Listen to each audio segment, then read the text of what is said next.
I got junk falling everywhere.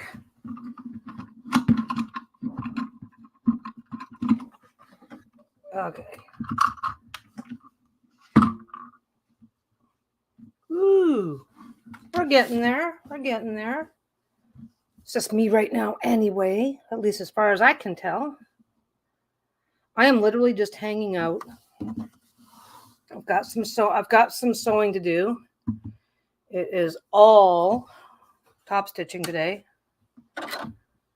That's why I thought I'd just turn on the camera, see who shows up. Not try too hard to make life happen. And see what's what. I just started the live. I just made the notification like 20. Missing it. You're not missing much, at least not yet. Okay. That's the one I want. That's what. Hi, Vintage Peony. I am working on really big cloths today. I went ahead and got all my basting done. I basically pick a neutral color, baste a ton, baste as much as I can to get a start.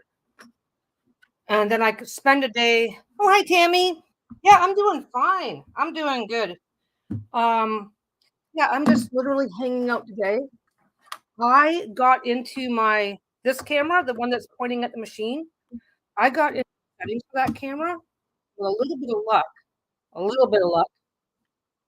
Meh, that's okay. I typo everything. I typo everything. I have to reread everything for myself. So basically, all I'm doing right now is just I based everything up front, and then I just leave the excess alone. That way, if something happens and gets in my way, then see how frayed that is? See how frayed this is? And that's just some storage, right? There's not much you can do about it. So I based everything, but I don't trim to size and then then sew. I sew then trim to size because that way, if anything comes up and I have to like set this stuff aside for a while, I don't have to worry about it fraying down so bad that I lose my seam allowance. You have to have a certain amount of seam allowance, or regular wear and tear is going to have. That's how seams. That's one of the ways that seams can split. Anyway, I've got my microphone over here. You guys can just barely see it. That's my microphone. So once if my sound is a little facing this way and sewing, it'll be a lot better. I don't know that I have a lavalier, the one that pins right here, but it can be so bad because I'm moving around with fabric and stuff. So as I get shifting things around, if I'm moving something around and it gets up here, you're not going to hear me anyway. Well, I started. I've been sewing in some way. I sewed when I was younger, yada yada.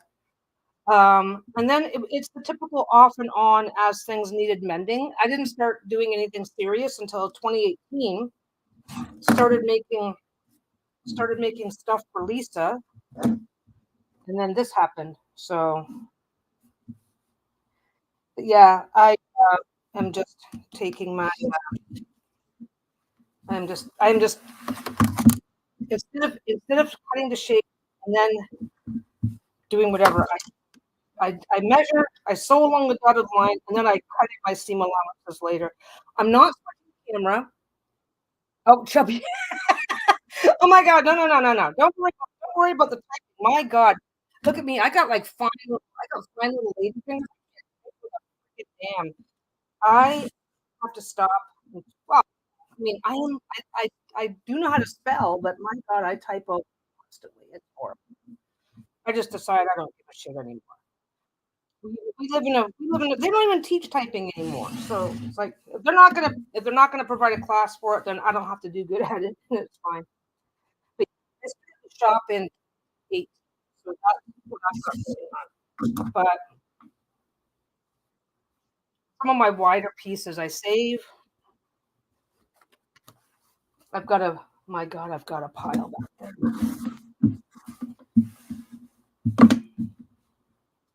But yeah, so I've got two of these. You're not gonna see much until at first I have to trim it. Then usually I'm flipping the camera around all over the place. You guys can get actually, yeah, I can do that. Okay, I know that works. I flip that around and see what happens. There we go. Hey, it did it. It did it. It popped right into focus. I think I finally found this webcam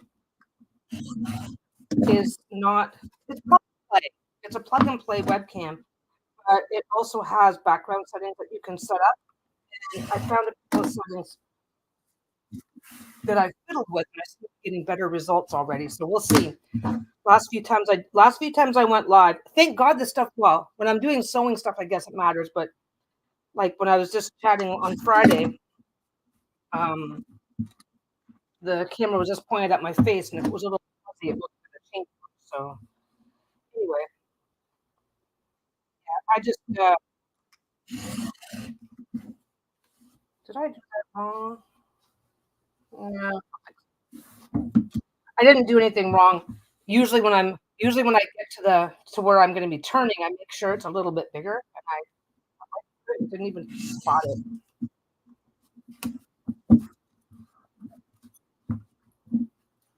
So yeah. So then I trim, flip, finish, and it's done. But yeah, this week is all about the bigger cloths. I've got 3 unicorns. I got a really cool peacock one. I don't know how much I'm gonna. I try not to rush too much. The top stitch takes longer to stitch in. So there's that. If you're just straight stitching, you just go boo, boo, boo, boo, boo, and have it done right away. You'll see in a minute. Well, most of you guys have already seen this, so narrow, and that's going to be something later.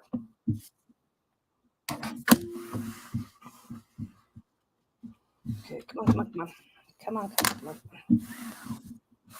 Had a lovely adventure yesterday. Every now and again, I knock my iron off the ironing board, and it bounces off the floor a couple of times. I finally pooched my last iron because it bounced off the floor one too many times. The iron still worked, but I couldn't use the steam anymore. The little steam chamber part. I was like, so I got a brand new iron. I've only had it for like a couple weeks. Knocked it on the floor yesterday. I will say that's my bad. That's poor planning on my part. That's just me being. That's what I had to. My iron is set up over there. You can kind of see the corner of the ironing board behind my shoulder, but the iron is set up in such a way that it's just really easy for me to bump into it. So, but the way that I'm set up, if I try to move the iron somewhere else, it's either gonna be in the way, in a different way, or it's gonna be awkward to get to, and it's gonna make other things. Everything else is set up beautiful, it looks perfectly except for where the iron lives. So anyway. So how's everybody else doing? I'm like, obviously, I'm the one that can just talk and go, and I don't have to stop and type. And so, how's everybody else today? How you doing, Tammy? How you doing, Tammy? How you doing? Anybody else who happens to be lurking? I'm sure the other 3 people are lurking, or just the ghosts of the different things I have to do for my camera. Okay, that has to go a little bit there. I have to have my mouse handy in case I need to do anything. But I don't have to have my mouse right here unless I need it.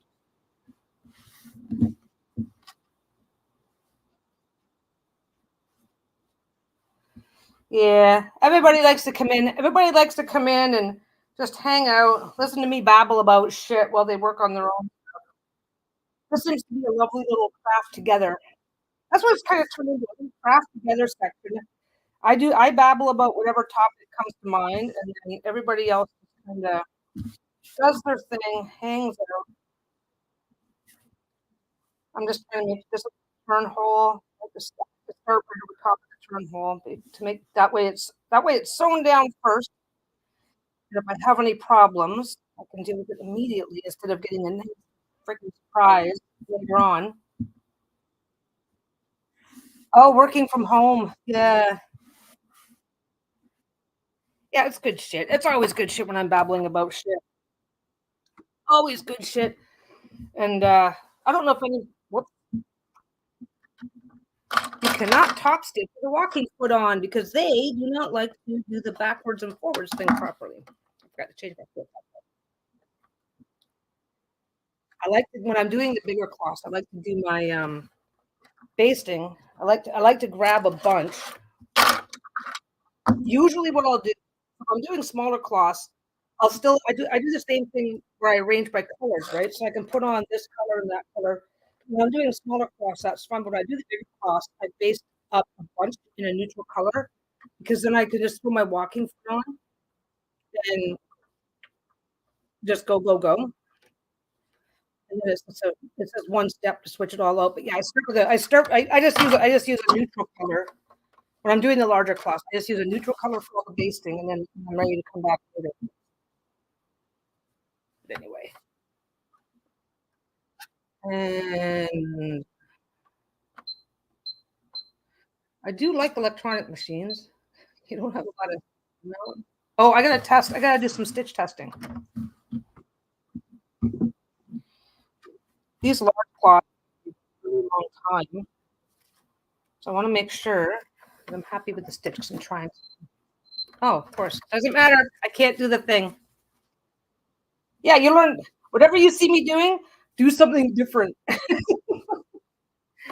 honestly, honestly, my number one rule of sewing is whatever works for you is the right thing to do. That's what works. Go for a few stitches down. Check my bobbin.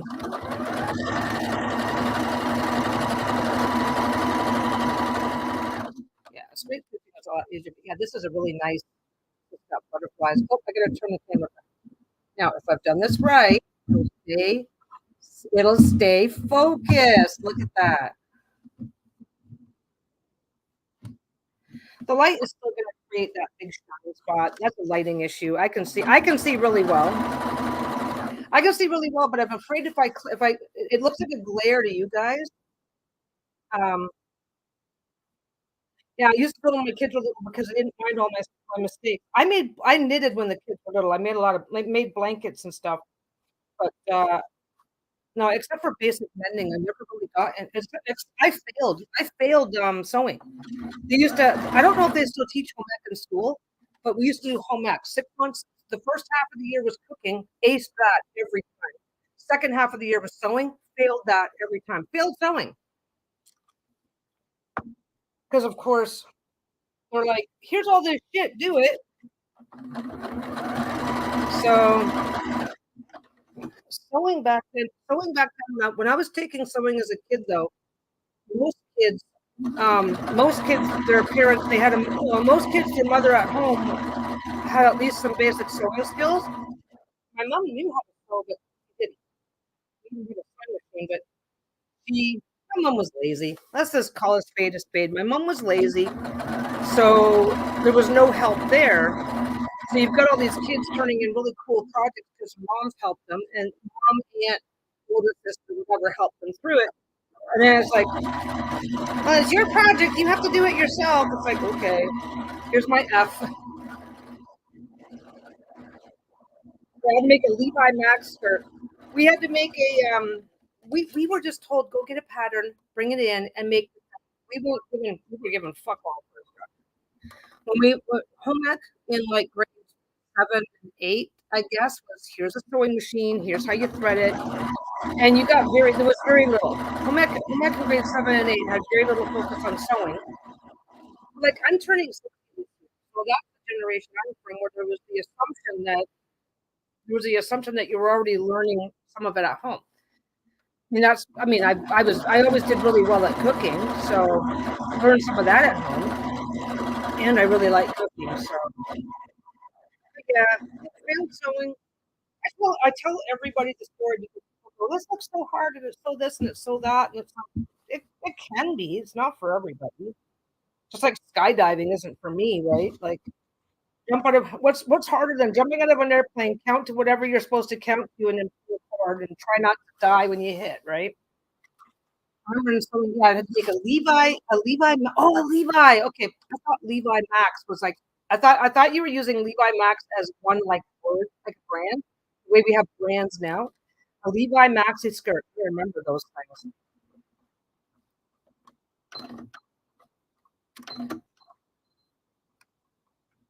Good old knee lift.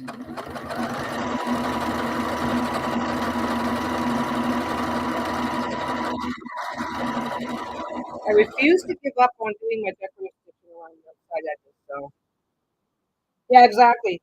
You know what the funny thing is though, is that basically okay, when I was a kid doing home ec, the big focus was clothing.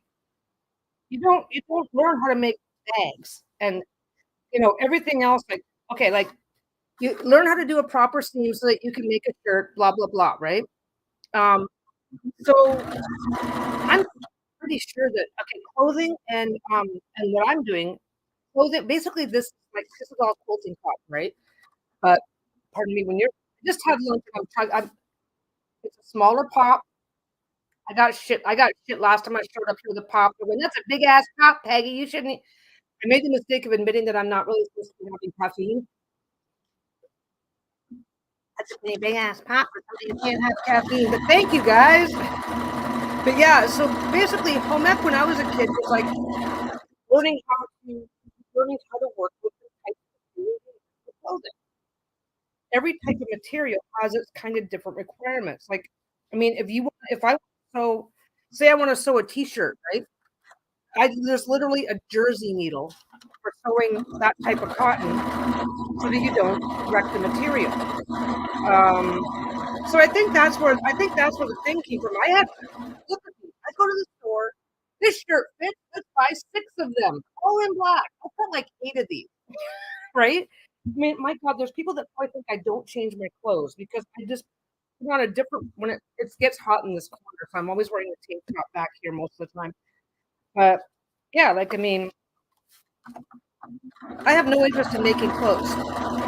I have no interest in making clothes, mending, darning, that sort of thing. Sure, I know how to do all that. That's where my interest ended. Oh, hey, guys, quick second, if you don't mind. How does the mic sound?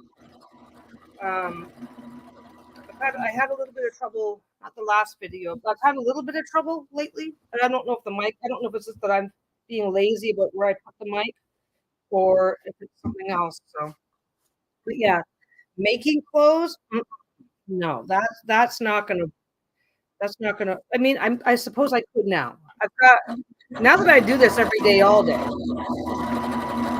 Now that I do this every day, and I do okay materials for various reasons.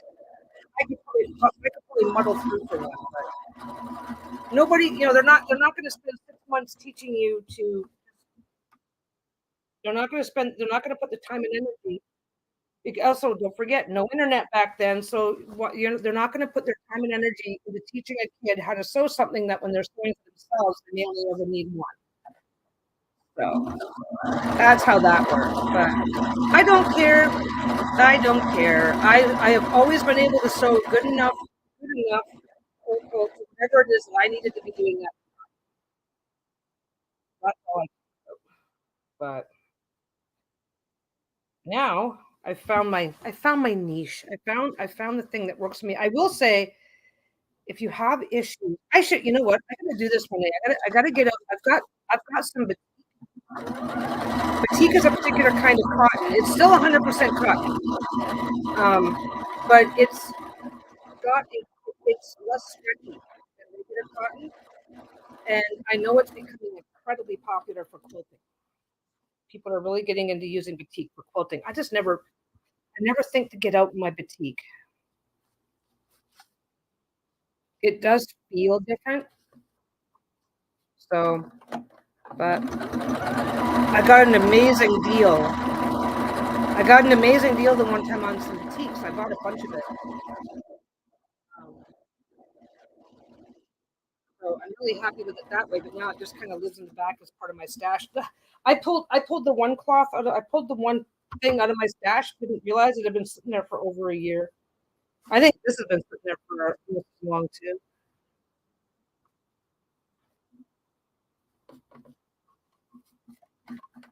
Oh, and bit of a quick notice. My wife is expecting a UPS delivery. So if you hear this really weird phone ringing, we still have one of those. We have those old-fashioned systems where you have to keep a phone hooked to the wall so that when they do that doot doot doot, it can ring up here. Anyway, the UPS could be here anytime now, and I do have to sign for it. So if the UPS guy shows up, I'm taking a short break.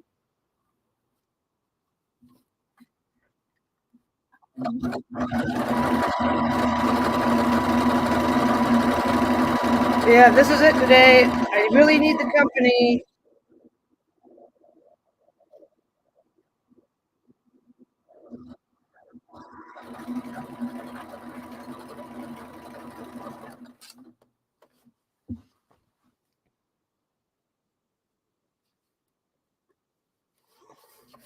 Other than that, what do we got going on? Oh, we've got a third crow.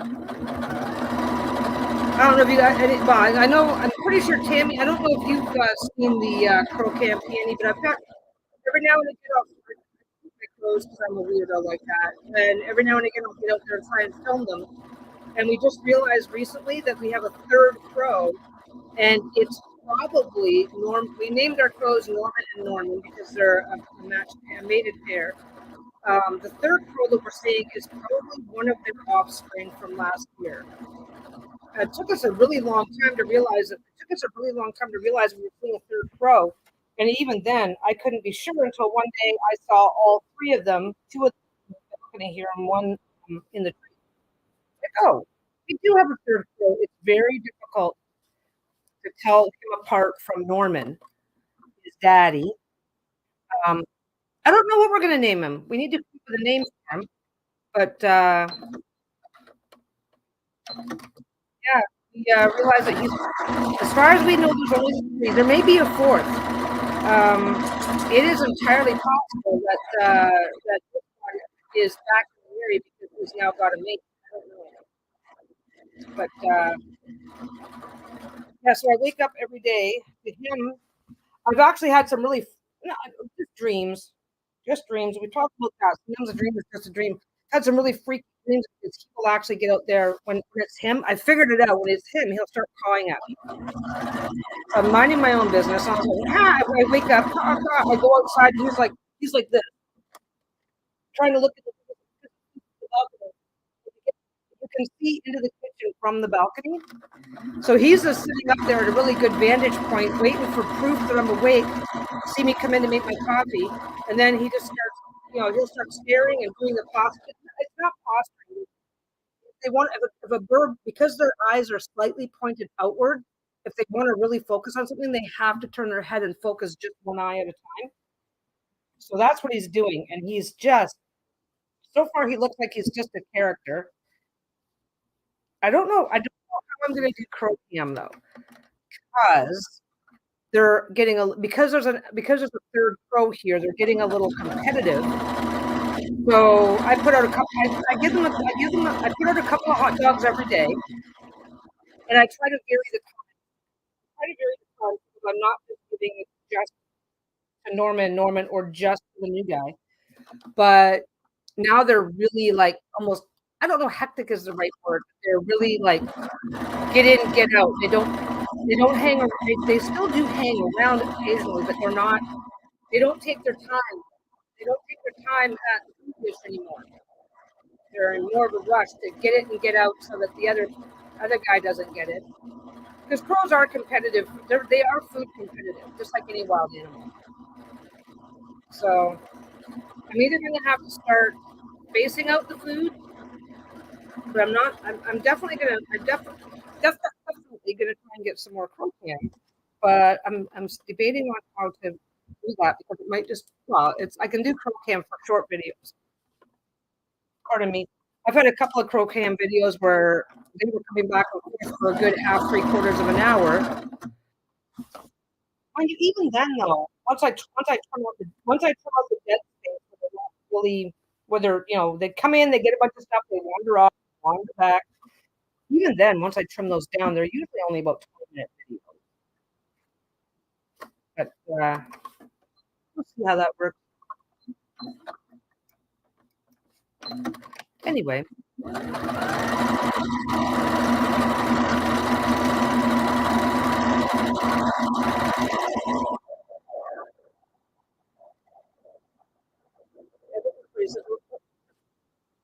Seasonal allergy time for me. Do you think they might have a nest to take care of? That's why they may be in a hurry. I think this is like.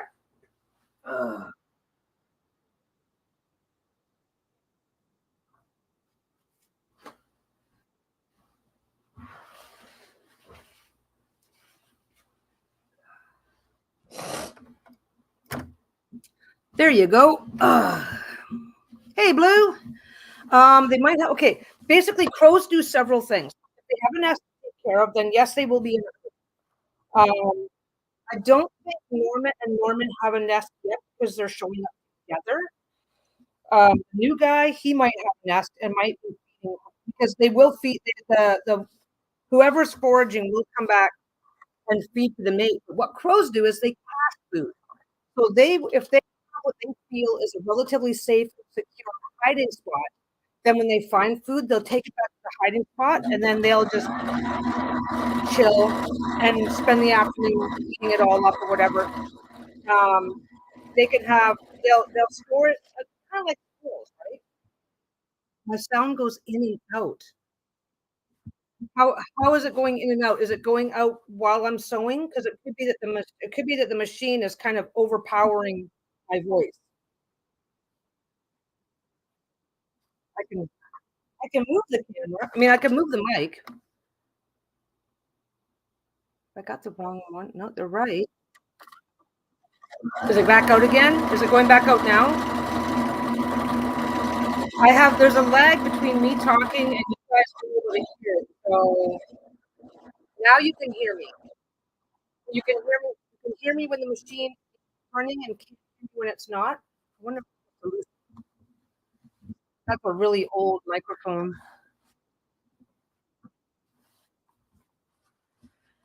Yeah, I don't know. I don't know. I've got several sound options. I'm just lazy about it. Oh, I'm looking down. I'm looking down. I'm looking down. When I look down, you're not hearing me. When I look up, you're hearing me. That's it. I bet you that is what's going on. Because when I'm sewing, I'm looking forward.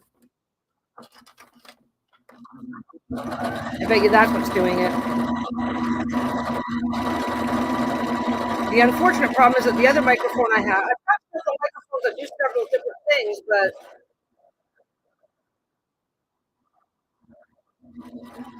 I'll have to check. I'll have to get out a different one. I'll have to get out a. I'll have to. Maybe I'll have to go back to the lavalier mic because that one works. The one that I pin onto my shirt, that one does work really well as long as I'm not bringing the fabric up to my face and getting anything between my mouth and the mic. Maybe I should just start using that one again. It's a little bit less convenient, but it's not a problem. I don't know how I would make it work. Okay, I do know how I would make it work, but I do know how I would make the lavalier mic work, but I would just have to double check with Lisa because I wouldn't be able to do that.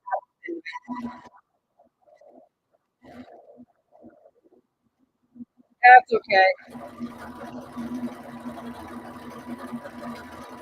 As long as you can hear the sewing.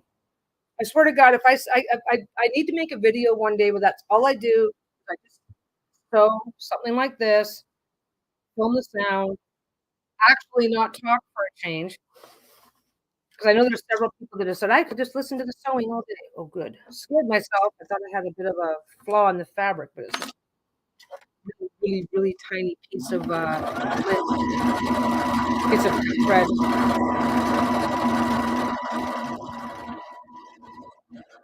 So what's new with you, baby? This is all I'm doing today. I've got like 7 or 8 of these. Yeah, I like ASMR. Yeah, I've got like 7 or 8 of these to do. So all I'm doing today is just hanging out, keeping myself.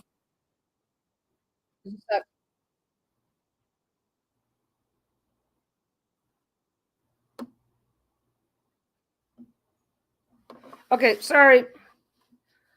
Oh wait, not sorry. I gotta do it. Sound.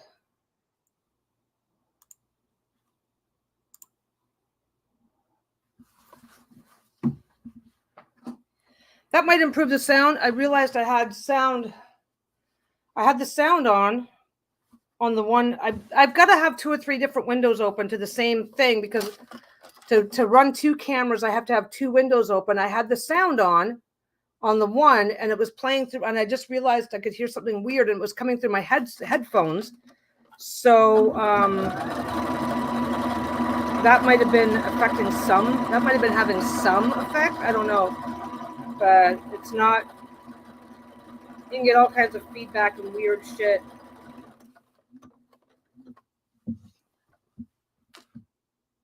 Or Andrew? Who's Andrew? What am I missing? Tell me something fun and exciting. This gets boring.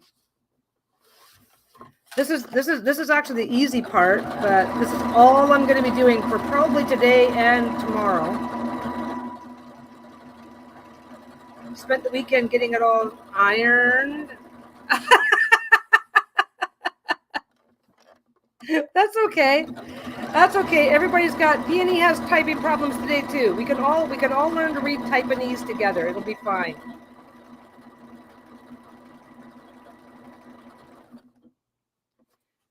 I just can't type the best of times, so I can type. I just am yeah. I type relatively fast, but unfortunately I also make too many errors while I'm doing it, so I type too fast. Oh, for typing on the phone, I always manage to screw that up. I type too fast for my skill level, if you know what I mean.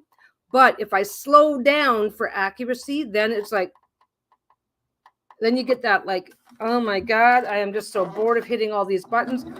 And it is easier to make it is easier to make a mistake when you're bored than it is when you're at least if I typo, if I'm typing too fast and I make a typo, I'll spot it, I'll recognize it, everything will be fine. If I'm typing too slow and make a mistake, I won't even notice it. It's like whatever. I'm typing slow enough to not make mistakes, so watch me make mistakes.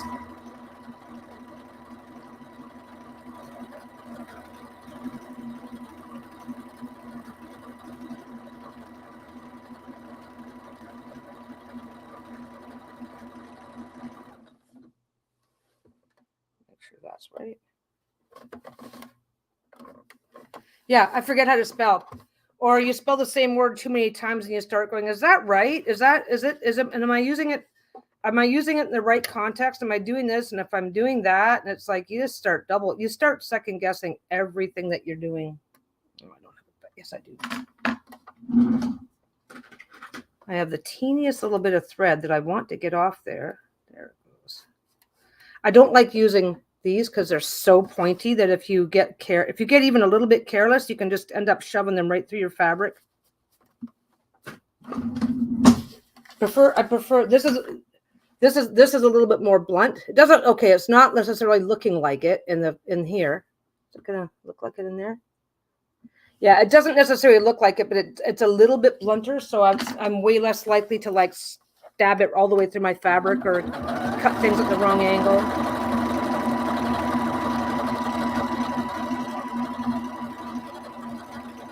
But that's okay.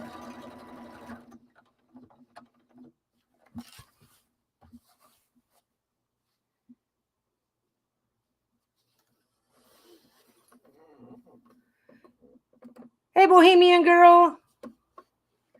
I am working on mega cloths. It's all I'm doing all oversized cloths this week. Actually, not all. I've got some regular size ones, but I dug through my stash, realized that I had a bunch of this stuff, and that I wanted to get it sewn up. So I'm working on my large, extra large, and mega cloths this week. I'll hold this one up in a second.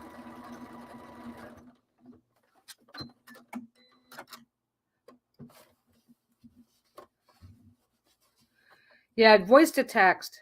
Voice to text is getting better. Here, I've got my mouse way the hell over here. I'll hold this up for you guys to see. Well, hello, fuzzy boy. Shayla is laying right in the wrong spot. There, that's that one. And that can...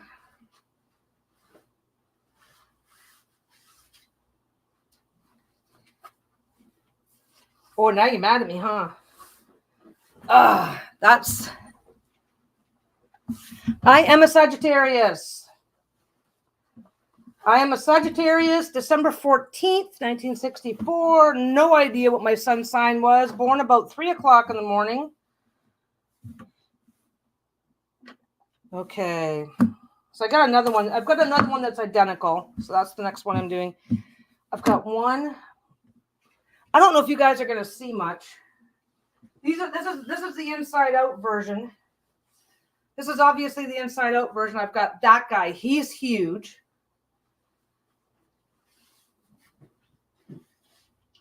I actually tied it up.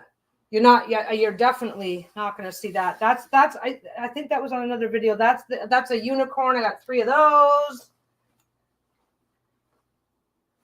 I got another unicorn. I've got another unicorn. I've got some peacocks. So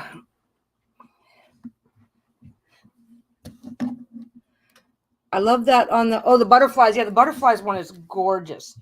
I've actually had this one for a while. I just, I don't, you know what? I don't want to think too hard about how long I've had some of these because sometimes, well, I complain about, I bitch about this all the time. These are for tarot. These are tarot reading cloths or tablecloths or tapestries or whatever you want them to be. I mean, I do have people that come in and buy these just to be tablecloths. So, but yeah, they'll be, they're reversible. They are reversible. They're just really big. And some people like really big cloths. So that's what they are. They actually started life as panels. If you're interested in really, really big cloths like this, you can just go into any fabric store and ask them and you go to the quilting section and look for panels. That's what most of these are. They're panels. You buy it like this, and then you put this, you trim that to shape, and then that's the center of a quilt, right? That's what my dragon quilt is. I have a big dragon one in the middle. Now my dragon quilt, all the fabric came from the same collection. All the fabric, now I'm looking away from the microphone. All the fabric came from the same collection, so it was really easy to match everything up. But yeah, I used the big panel, and they are really popular now. Panels are really popular now. If you want the best selection, go to a bigger store like Joann. But I don't mind Joann. Joann's got something for everybody. So, but yeah, you just ask for quilt panels. Did I move my workspace? Nope, I haven't. You can be nosy. If you're too nosy, I was like, I ain't answering that. I don't have to. Yeah, you know what? Go. Honestly, Joann, the Joann store brand, I think is a little cheap. I don't like how they feel most of the time. But they also do carry other brands, but you can order from Joann online. I don't buy a lot from them. I'll be honest, but they are okay. They're but Joann is the Walmart of fabric. But if you take your time and shop around, you'll find good stuff. That's my philosophy on it, right? That's exactly how I shop at Walmart. That's exactly how I shop at Joann's. But if you go into any fabric store, and if you go into any fabric, okay, I'm gonna leave that. If I use any pressure, to do whatever, I could end up putting a crease back into it, and I know I'm going to get to all of it. Oh, yeah, I can do that. I can leave it. If I find out I'm wrong, then I'll just have to fix that. But anyway, no, I do. Yeah, I'll let you shop for us. But yeah, if you just go to Quilt, another good way to shop, if you don't mind buying stuff online, is just to go to an online store that you trust. If you're in Canada, Lens Mill, LEN_S, Lens Mill. They have fabric, and I've gotten some really nice stuff from them. Really nice stuff. I don't know if I'm sure they ship to the States, but it's probably not worth it. But anyway, no, these are most of these. Well, I think all of the ones I'm doing right now, they start off as quilt panels, and I just pick out really nice ones, and then I turn them into these. Sometimes I'll just use the whole thing as is. Sometimes I'll trim them down into a more usable shape, like the Stonehenge one. The Stonehenge one, I always trim that one down because it looks really awesome, but it's half of it is just the sky. So I trim the sky out.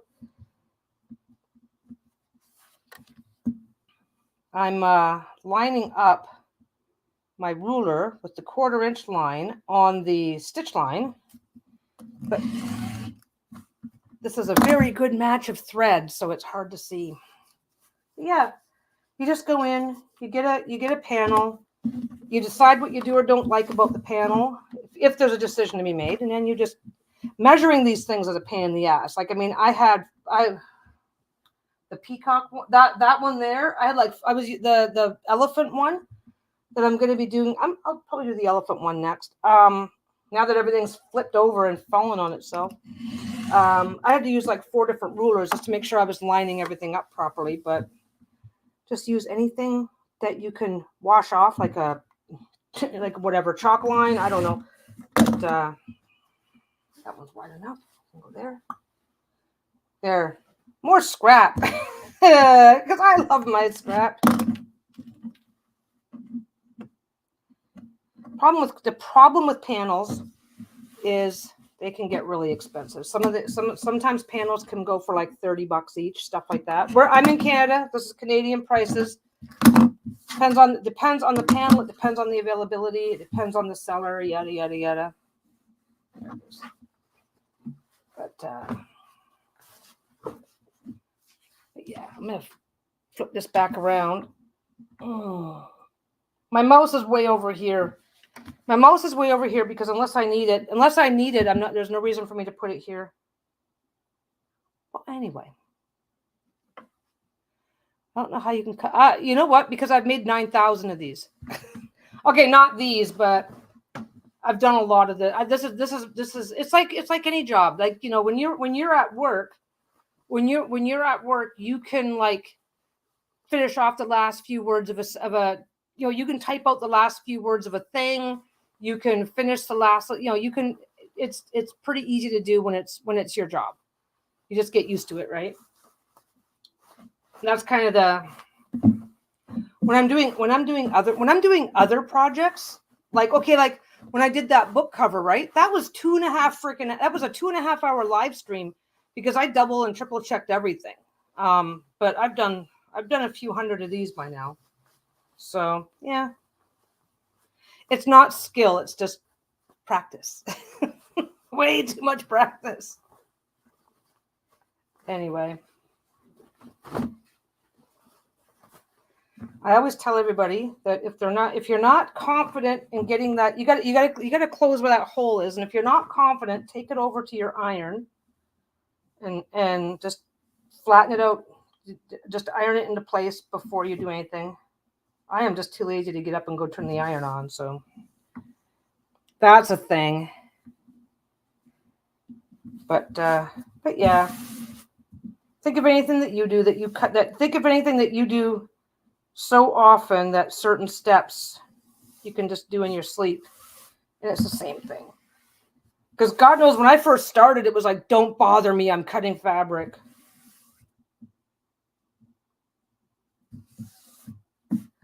That's okay.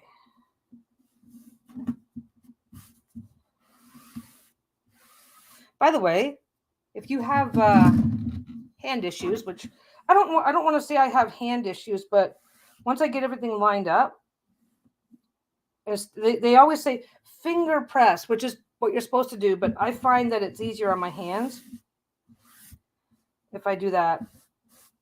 If I just use this part of my hand right here, just for those who have issues. Yeah, see, that was fun. That was fun. I can't believe that you were like, oh my God, I should have done better. It's like, no. That was a fun video. And I mean, the biggest time suck for that, the biggest time suck making that video wasn't because it was difficult. It was because I'd never done it before. So like, I've never made anything like that before, but I've used those skills before. That's the thing, right? When you've used the skills before, then it's way less daunting to go, I'm going to turn those skills into something else.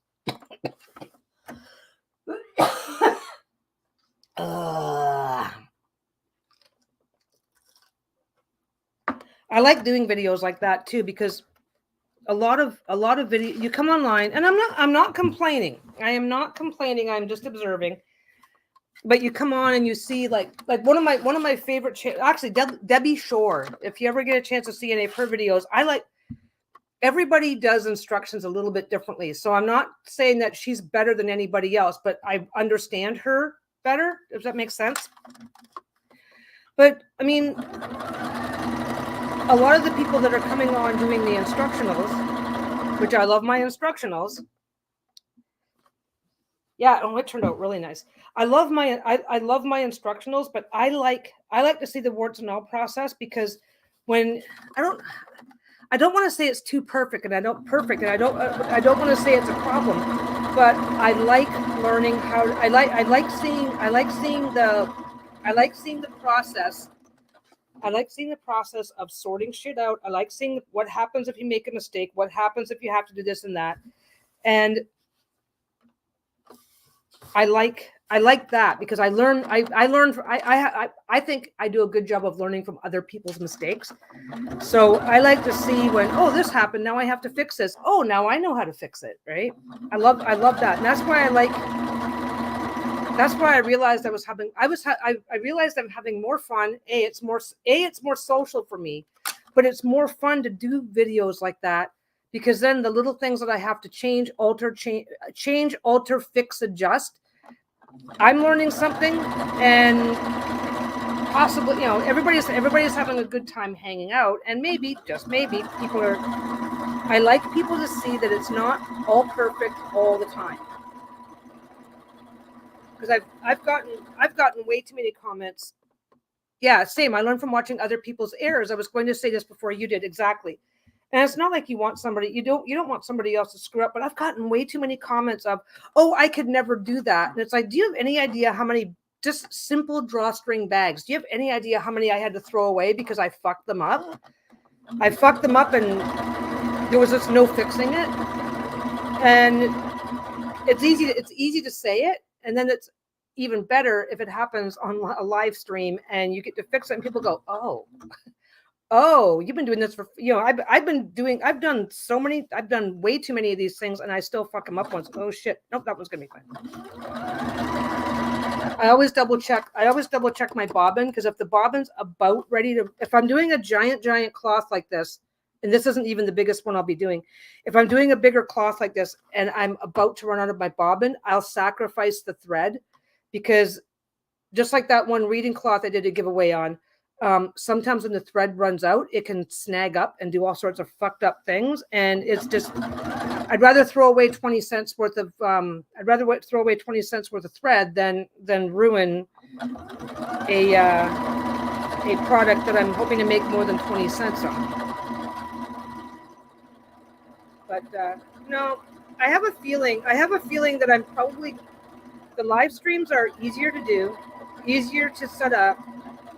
They are more fun for me because I get to actually talk to people.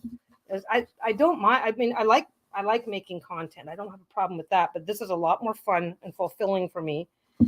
And it's, I think because I'm full of myself, I think it's offering a slightly different take on people I think it's offering a slightly different perspective for people trying to learn about sewing and stuff. Because all of those comments, not all of those, I mean, It's not like people are knocking down my door, but the people that are commenting, oh, I could never learn to do that. And it's like, oh yeah, you can. You could absolutely learn to do this, and it's not that hard. It's just takes time. Sewing is an expensive hobby though, so that can be a thing. Some of this fabric is really expensive, so that's why every time I see a sale, I'm first in the door. Hey, what do you got that's cheap? When I took sewing in school, filling the bobbin was unbelievably one of the more challenging things. Honestly, yeah. I get it. You gotta, it's this weird thing because you gotta get, everything has to be lined up properly for the thread to even start spooling onto the bobbin. It doesn't seem like much, but it's easy to get your thread tangled. And then if you don't get the thread caught up properly in the bobbin, as you're spooling it, then when you're about 2/3 of the way through your thread, it can start unraveling itself. It can get weird, especially older machines. Why I don't dare get caught up in stationery and pens. Yeah. Yeah, Lisa had a brief fling. Oh, actually, Lisa's always loved fountain pens and stuff like that. So she had a brief fling with collecting fountain pens. And then once she got a I guess collection is the wrong word. Tarot she collects. Fountain pens only lasted, then it breaks. Yep.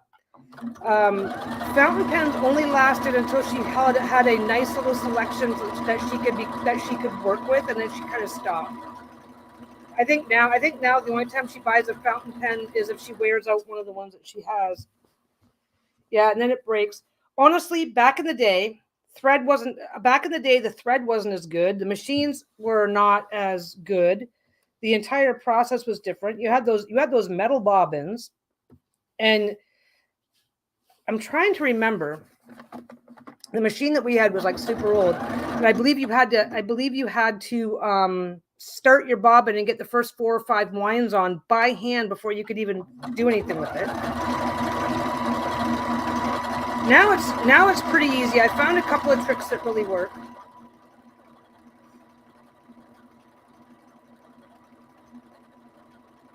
That I like. So I love paper. Yeah. Yeah, no, Lisa's like I said, Lisa's the same way, but tarot is what she collects. For my purposes, it's like, dude, I need a cheap Bic pen and a $2 notebook, and I'm happy. So for me, by my standards, she collects all that stuff, but by her standards, nah, she's got a nice little collection that she can work with on a regular basis, and then other than that, she's pretty content. Thank God. I don't know what I would do if she was collecting tarot and pens and paper and. Yeah, I'm just afraid to ask. I don't want to know. I don't want to know. But that's okay. Oh, and by the way, speaking of my wife, you guys were awesome bringing up the hickey. You guys were awesome for mentioning her hickey. And then she gave me shit. She's like, she comes over, she's done. She's going, you're a jerk. You told them about my hickey. You did this. I'm like, ah. And then like about a half an hour later, I gave her another one. She's like, you are a dick. And I'm like laughing. Because I told her she shouldn't have been mean to me about because I said I ratted you out because I couldn't hide. She had given me one, right? I said I ratted you out because I couldn't hide mine. It's like, wah. She was super confused until I think it was Moira gave it. I think it was Moira said Peggy does have a channel, you know. So it's like, then she figured it out. She went and looked at it last night, and she's like, okay, that after she's had 2 days to stop being mad at me, she's going, okay, that was funny. So it was okay. She finally she left me off the hook because I said, look, if you're not going to forgive me, then I'm just going to keep giving you hickeys. And she's like, fine. It worked out in my favor. It always does. She loves me or some shit because she puts up with it. Yeah, I was always asking for help because I threatened to fight the sewing machine. I will tell you right now, sewing now versus sewing then, completely different experience. Completely different. it's just, I mean, but then again, don't forget back then, I'm not saying nobody ever quilted. Don't get me wrong. But back then, if you didn't, it was almost like a secret club. You know what I mean? Like my grandmother crocheted, sure, all the time, but not very many people that I knew of. If you didn't know somebody who was into quilting, you really didn't know anything about how this worked. The machines weren't really strong enough for well, some of them were, but you weren't gonna like the 2-pocket bag that I do, right? I could adjust that a little bit, put a little clasp on, and turn it into a bit of a purse type thing if I really wanted to, right?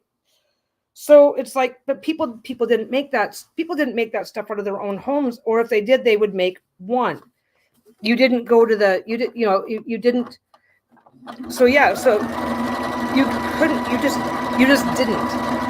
So a lot of the different things that we sew now weren't as, I guess, popularly available is the best way to put it. No problem to go get a pattern to do all kinds of clothing, skirts, shirts, even jackets, hats, the works, but you couldn't, oh, I just want to make a nice blanket. It's like, if you didn't already know somebody who was into quilting, you probably weren't going to be able to find out on your own. I am self-taught / self-teaching on the quilting, right? You couldn't do that. You couldn't do that when I was 18.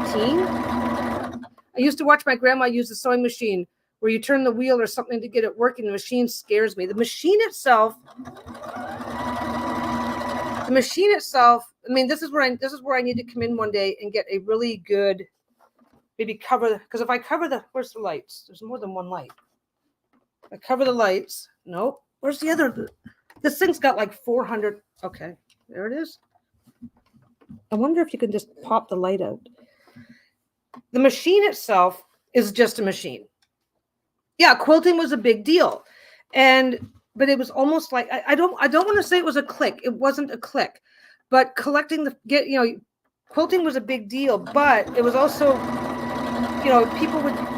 you would already basically have to be into sewing, because it was you couldn't just go in. You can go into a fabric store right now, buy a panel like this, some matching fabric, make yourself a quilt, take it off to a long armor to do the quilting part for you. Like, no, if you weren't doing it, it kind of looked and felt like a private club, right? And it could get expensive depending on what you were trying to do. Like, I mean, I know there was quilting bees, there was quilting contests. Those have been around forever, but they were a lot more, yeah. So you didn't go to, like, yeah. So I don't think, so you didn't learn quilting. You didn't learn quilting in home ec. That's a little bit too, it's a little bit too specific. But yeah, once I learned about other types of sewing, but yeah, it was considered very, very advanced. And yet I didn't I do it? Did I do it on camera, or did I forget whether I didn't do it as a live stream, or did I? I made a full quilt. I gave it away. The Bridget's Cross quilt. I did a full quilt in like 4 hours or something like that on camera. Now there's so many different ways and patterns and thoughts and ideas to make it quicker and easier and accessible. Hi, Tricia. No, here's the thing. I don't think there was ever any gatekeeping. I don't really think that was a quilting thing that happened. I think that quilting was just so specific and so limited, and like even back then, fabric would get expensive, right? So I think it was self-limiting, and because there was no social media to help people find their way in on their own or to self-teach or whatever, it just didn't. It stayed very niche. It stayed very niche, and that's just, I mean, I'm sure, okay, like there's other things that are also niche that are going to stay niche too. So, because I have never talked to a single person who's into quilting. Like, when I bump into people my age now and stuff like that, oh, they're happy to talk about it. They're happy to share tips, thoughts, ideas. They're not proprietary about any of it. They're very welcoming, but yeah, if I were to be doing quilting, if I were to be buying fabric strictly for the sake of quilting, it would be a very expensive hobby for me. The reason why it's accessible to me is because I use all my waste fabric for it. Like I trim this down and managed to get 2 good pieces that I can now use to make something that's going to go into a quilt if that's what I want to do. So, and of course, I turn my profits back into extra stuff that I want for my own hobbies, that sort of thing. But if I don't know that it's kind of interesting to think of it that way as gatekeeping, though. I mean, it's not. I guess there is such a thing as accidental gatekeeping, but no, I've never talked to anybody who wasn't like very like happy to talk about it and share and stuff like that.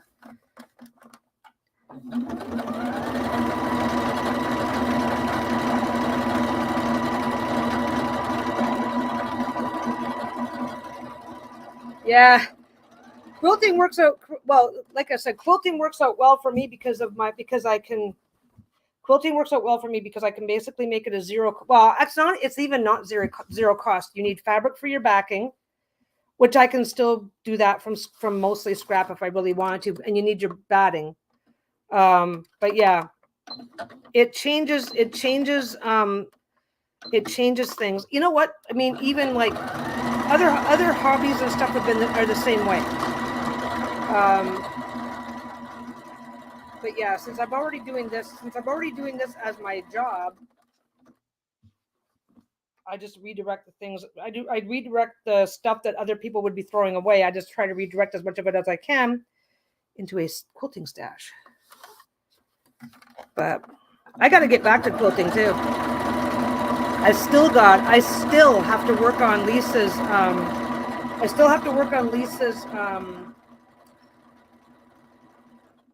I'm having a brain cramp. I am having a brain cramp. Alice in Wonderland. Remember, I don't know if you guys remember that I was talking about that back in. I was talking about the Alice in Wonderland quilt back in January. Still haven't started on it. We got COVID. We got busy. Then we got playing catch up. Then I decided to hurt my shoulder. It's not the end of the world though. It's going to be a summer quilt. My grandma made for family and some quilting fairs and would make them for birthday. Yeah, all hand sewing. My sister made a quilt.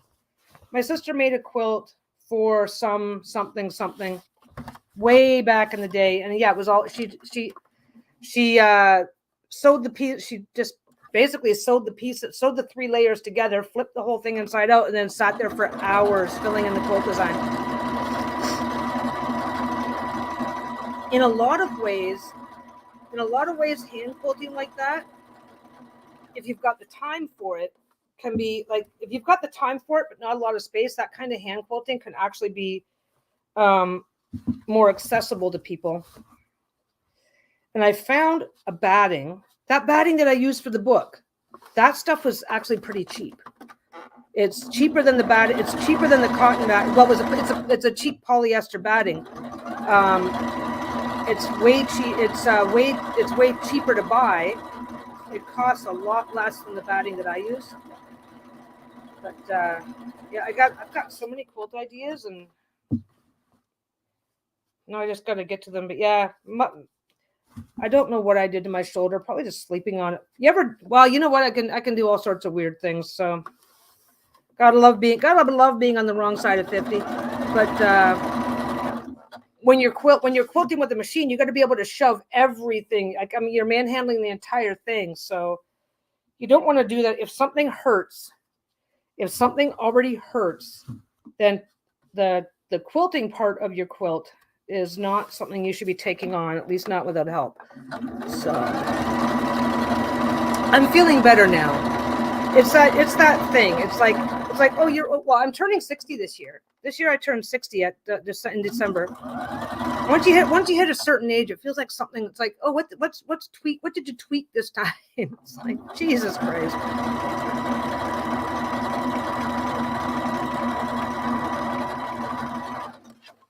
And then you gotta just learn not to bitch about it nonstop. Because I could just bitch about it nonstop. It's like, rah, rah, rah, rah, rah. I'm not old. Look how immature I am. This should not be happening. That's okay. That is totally okay.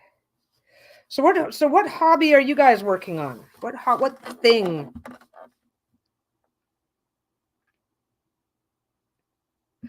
Oh yeah, Bohemian Girl says, yeah, the quilters take it very seriously. They're handling something so few people really do. Oh, they're handing down. Yeah. Well, I will say, if it wasn't for the internet, I wouldn't be quilting.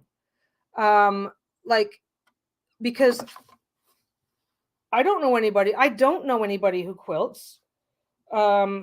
There's like a quilting guild here down at the one community center, but you can't, as far as I'm aware, you have to be a member of the center to be a member of the guild. And I really don't want to pay when I've got the internet. I already pay for the internet, right? Yeah, my back just hates me. My God. That seems to be the thing. Yeah, at 60, the warranty runs out. That's right. That is exactly what's going on.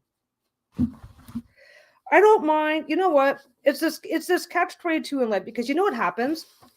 You suck it up, you suck it up, you suck it up. You keep your mouth shut, you suck it up. You keep your mouth shut, you suck it up. And then suddenly, and I don't want to call it a mental break. But sometimes it ends up feeling that way. And then suddenly it's like you feel like that's all you talk about.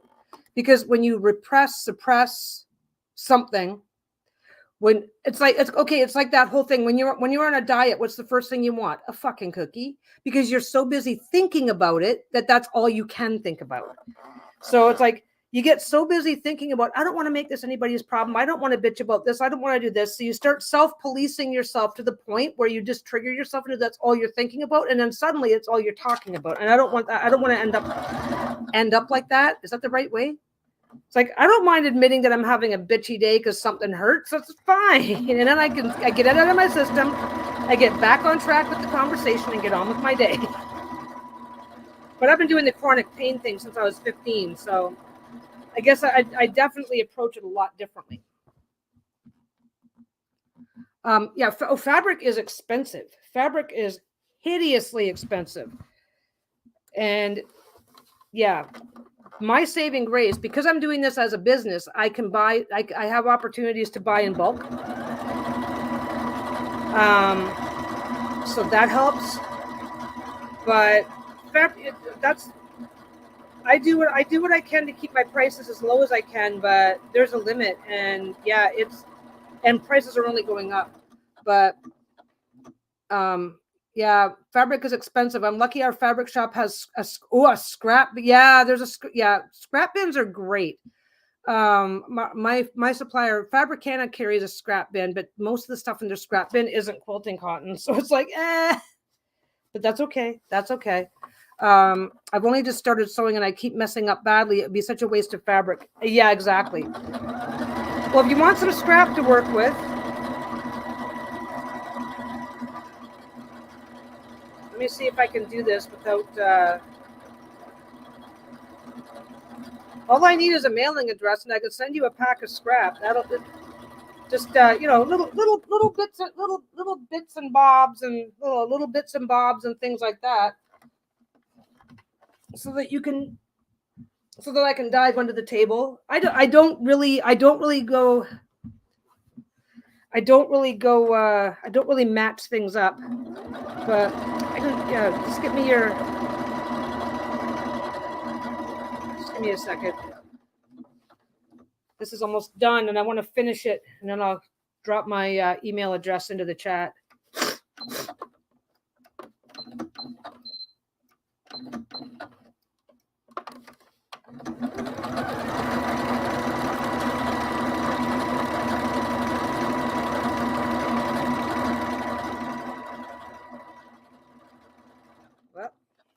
Whoop. I forgot to trim that one off at the back. Got it. That's why I don't use the super pointy scissors, because if I try to stick them back there, I'm cutting all the way through this edge. And yes, I've done it. You name the mistake and I've done it. It's a little bit less painful when you're buying your fabric in bulk at a discount, though. So that's the second one of those done.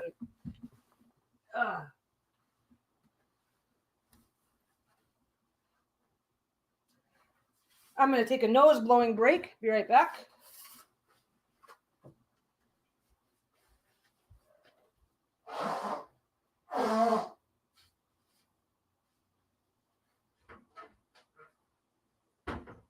And a pee break.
This one's next.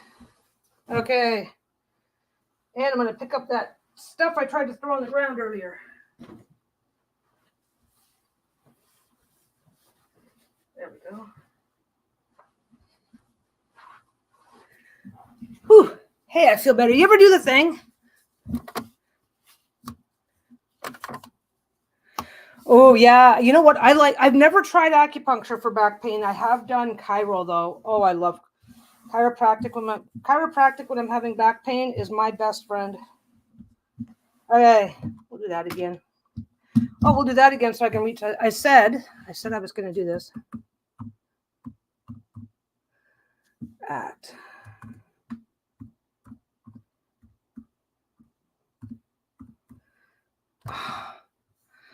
I clicked. I am one-handed typing right now and didn't realize that I somehow clicked away from the box, and now I got to do it again.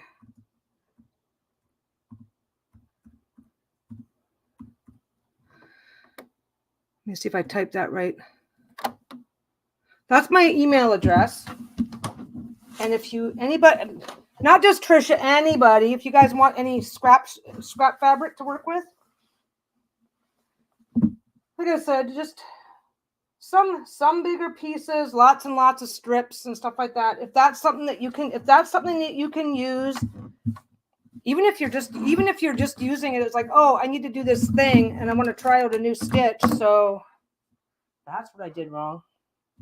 I mean, I'm not going to be the fabric police and be super offended over what you might use it for. But if you want a scrap bag of fabric, because I've got way more scrap than I can use. I always have more scrap than I can use. Just email me there. Or if you've used up what I've already sent you and you need more, just email me and I'll be happy to get some in the mail at my first opportunity.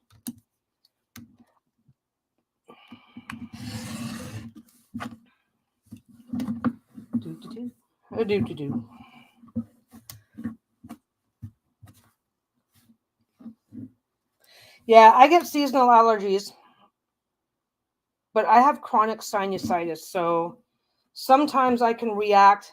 Sometimes I react to stuff. Well, most of the time, I'm kind of sort of reacting to stuff I'm not even really allergic to. It's a long-winded explanation, but the TLDR is neither one of my parents worked because my dad was disabled. They both smoked in the house 24/7. And I used to get 3 or 4 sinus infections a year, minimum, because of the smoke.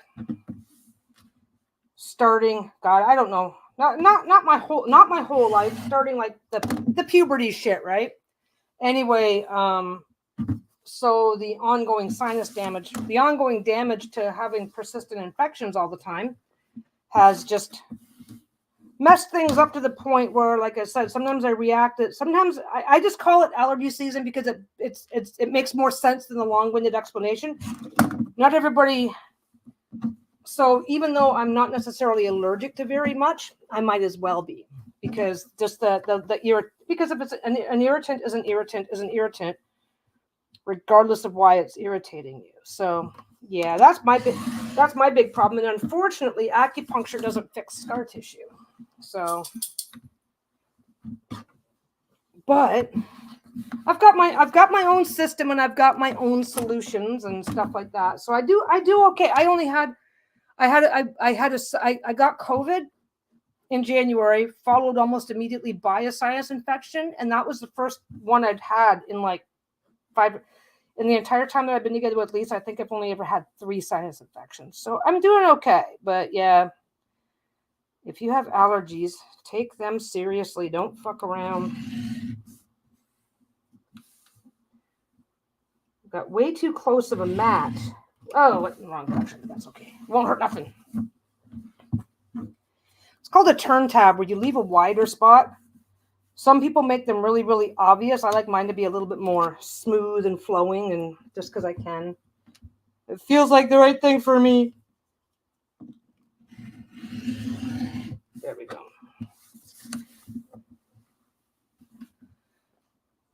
No, it wouldn't be that bad in New Zealand. Don't forget. This is a business. I run a business, which means that anything I spend on postage is a tax write-off for me. It's not going to hurt. And if it does matter, if the postage gets really, really fucked up, then I would just send less. But absolutely no problems with anybody wanting to. Oh yeah. I'm like, Shayla, there is a Shayla, there is a lovely young lady named Shayla in the Terrorlands who pops up every once in a while. So I actually thought you were referring to somebody actually named Shayla. Yeah, she's like, this is my spot. I live here too. And she will get right bitchy. She finds a spot laid down and then gets bitchy with me if I need to be there. She's a cutie today. Normally I would have this like draped up and over the table and not be so awkward with this, but obviously I don't want to mess with the camera, because the camera, can you see that? The camera is behaving today. Anybody who was this is the same camera I was using on Friday that would not focus properly to save my life. Yeah. Oh yeah. I have a big 20 by 20 inch ruler. I have a 15 by 15. I have this guy. I have that guy. I have triangle rulers. I have octagon rulers.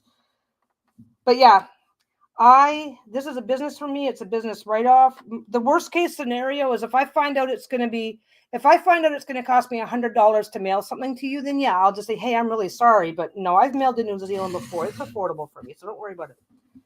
Just go ahead and go to that, email me at that address. Just give me a name and a mailing address, and I'm happy to get it in the mail for you. I gotta double check with Lisa. I think she said 200 grams. It's about half a pound.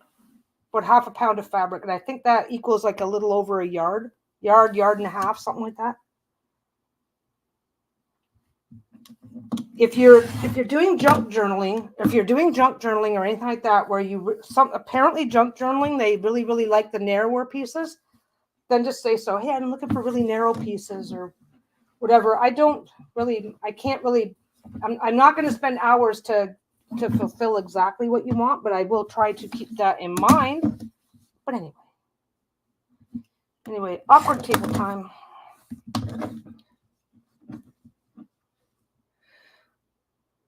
Long straight lines they take practice. Which, if you're getting a big shit ton if you're getting a bag of scrap from me, if you're like, what would I do with a piece of scrap? Well, if you happen to have a sewing machine and you want to get some practice, then you're going to take a piece of scrap and then you're going to mark a straight line down the middle of your piece of scrap, and you're going to sew along that line, and that's going to be your practice fabric, so that you're not wasting shit that you're paying $30 a yard for. Scrap fabric has a lot of uses. I'll use scrap to like if I'm if I'm doing a particular, like, if I'm doing a thing and it's like, oh, that might look really, really good if I use this top stitching pattern on it, then I'll use a piece of scrap. I used a piece of scrap for that, right? I did that. I was thinking about doing a bookmark or something. I can only get so close and then it stops doing that. But yeah, I just took a generic piece of scrap, flip it backwards so you can see it better. If you're gonna do practice stitching, then if you're only practicing, then flip it to whatever side's gonna let you see the thread better. I'm keeping that so I can remember what it looked like.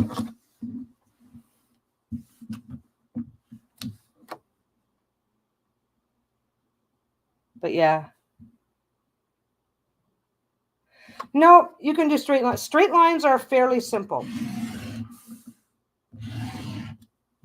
I'll show you how to do a straight line right fucking now. I'm going to do a straight line right now. I'll show you how it's done. Okay. Let's see if I can get the camera. Okay, my camera hates me. If I can get my camera in close enough, I'll show you how to do a straight line. We'll do it right now. We'll take this little piece of scrap. And don't forget, straight lines and sewing have wiggle room. There is a little bit of wiggle room to do when you're doing a straight line and sewing.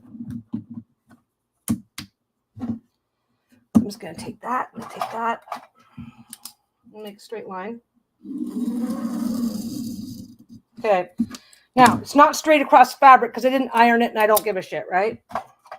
And I don't want to mark this one up because it's wide enough to still have a use. So that's going to go over there in the giant pile of shit. Now, you guys are going to have to bear with me. Let's get over here. No. Let's smash things around. Smash it all. No, you're not going to see anything. Okay. You guys are going to watch back from back here because it's not going to matter. Okay. Actually, we're going to come in here first. Okay. So for starters, what you're going to do. Ooh, if I can sit properly, look at this. I am so awesome. I can't reach the foot pedal now, but that's okay. Okay, so for starters, what you're going to do is you're going to figure out, you're going to decide right now, right this minute, you're going to look at your, yeah, and it's immediately out of focus. Okay. We're going to do this way. I'm going to teach you guys some shit right now. You're going to look at this. This is what you give a shit about first, okay? You're going to look at whatever foot you're using. And you're going to decide where you're going to aim for. This is not going to do it right. Let's bring up the other camera. Tell you guys some shit. I'm going to teach you guys some shit. You're going to love it. Trust me. Okay. So you're going to look at your foot. Okay. Now see the foot. It's got a couple of little marks on it on the left and the right. This is plastic. We're going to go all the way in here. Okay. So this is plastic. That's plastic. It's got a little slot down the center. See it? Okay. When you put the needle in, it's essentially going to line up with that slot. Okay. Now, when you're driving, what do you do? When you are driving your car, you go, where's the center line? Where's the curb? Where do I need to be? Okay. Where you need to be is your straight line, right? That's really simple. So you're going to take a look at whatever foot you happen to be using. Okay. And then you drop your foot back down. These just snap on. They're easy. They're snap-on tools. I like that about these. Okay. I'm going to switch these back again. Let's see if I can get in close enough. No, we're going to do it this way. We're going to do it two ways first. Okay, so for starters, so you've taken a look. You've taken a good long look. And don't forget, I don't spend an hour lining my shit up every day. Once you get the hang of it, every machine is slightly different, okay? So you're going to do that, and you're going to put your foot down. Okay. Now on this foot, nope. Okay. On this foot, that center slot that's open is centered, right? So I am going to have that line, and I'm going to just pay attention.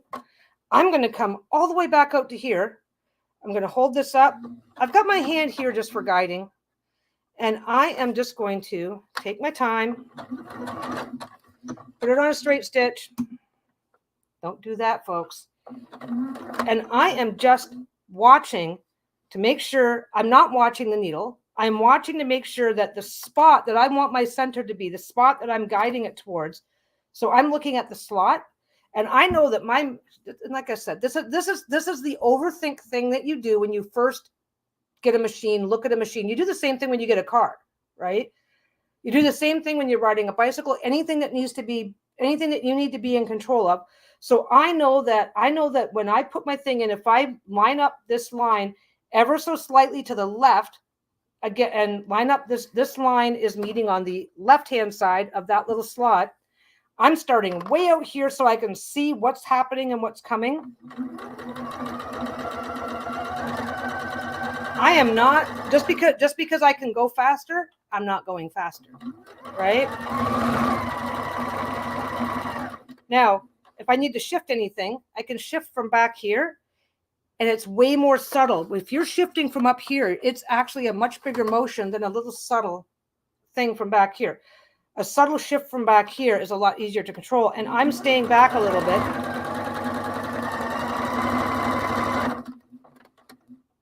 There. Yeah, no stepping on it. No stepping on it. If you're still practicing, whoop, change my camera view. Change my camera view. Let's get that back over here. I know you guys can barely see it because I'm using such a light color. Let's switch the cameras and see. Slow. Yeah, but here's the thing. You're going to lose control. Do you have any idea? Like I have been doing this for like 20. I always use this example when you look at videos online and you see those kids that are using those industrial sewing machines. They're doing vroom, vroom, and it's perfect every single time because they're doing it 8 to 12 hours a day. So what I've got is a nice straight line, stayed on that, but you slow down, okay? You slow down if you need to. And when it's now, depending on what you're sewing, you may need to get in here and get up closer and do that, right?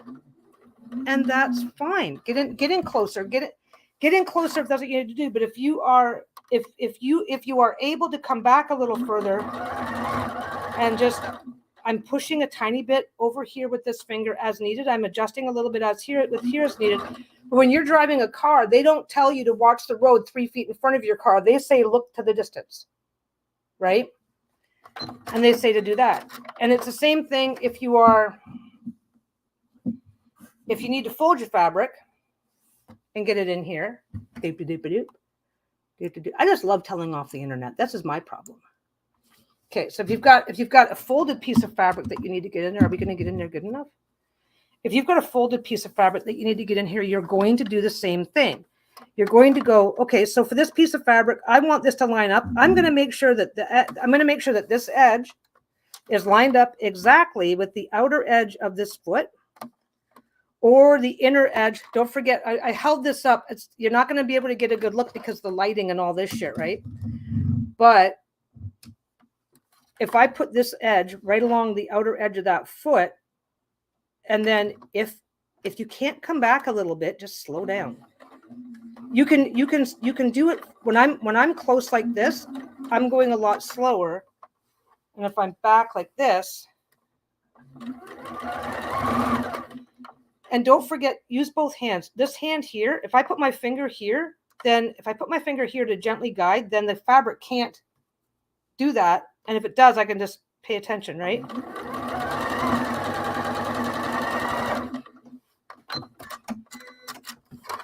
And now can it show? Of course not. Of course not. I got this one set, but if I move it around too much, it won't stay set.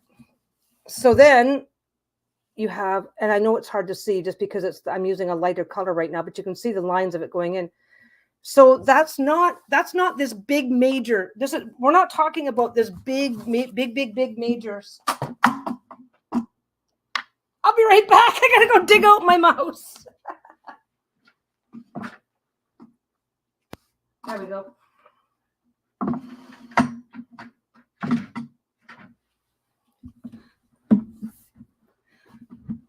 Go by the, okay. It depends on what you're measuring, right? Do I have one? Do I have one handy? It depends on what you're doing and what it depends on what you're doing and how you're doing it, right? I've also got a foot. Is it this one? I've got this foot here. I found this foot. It's a piecing foot. It's a quilting foot.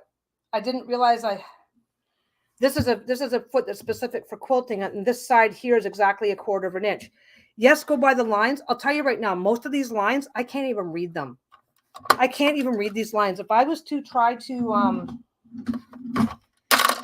I go by the foot, and I do my measurements when I'm measuring things out so that I can go by the foot, right?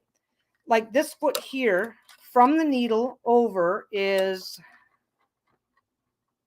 1 centimeter. It is, I gotta do it this way just a second. Yeah, this from needle to the edge of this foot is 3/8 of an inch. So if I'm measuring something, I'll add an extra 1/4 of an inch to add an extra 1/8 of an inch to offset or whatever, right? Did it go back? Is it going to go back? I gotta get it approximately back where it was when I first set it up. That's not bad. Is it bad? Is it still fuzzy?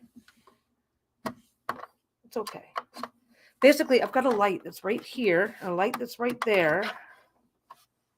Yeah, see, there's 2 lights here. Yeah, if I cover up those lights, I could do a lot better. That's what I think they're doing on those videos. When you see those really high-end videos, I think they're, come on, you can do it. I had that function. There we go. That's a little bit better. That's a little better. That'll be fine. Okay.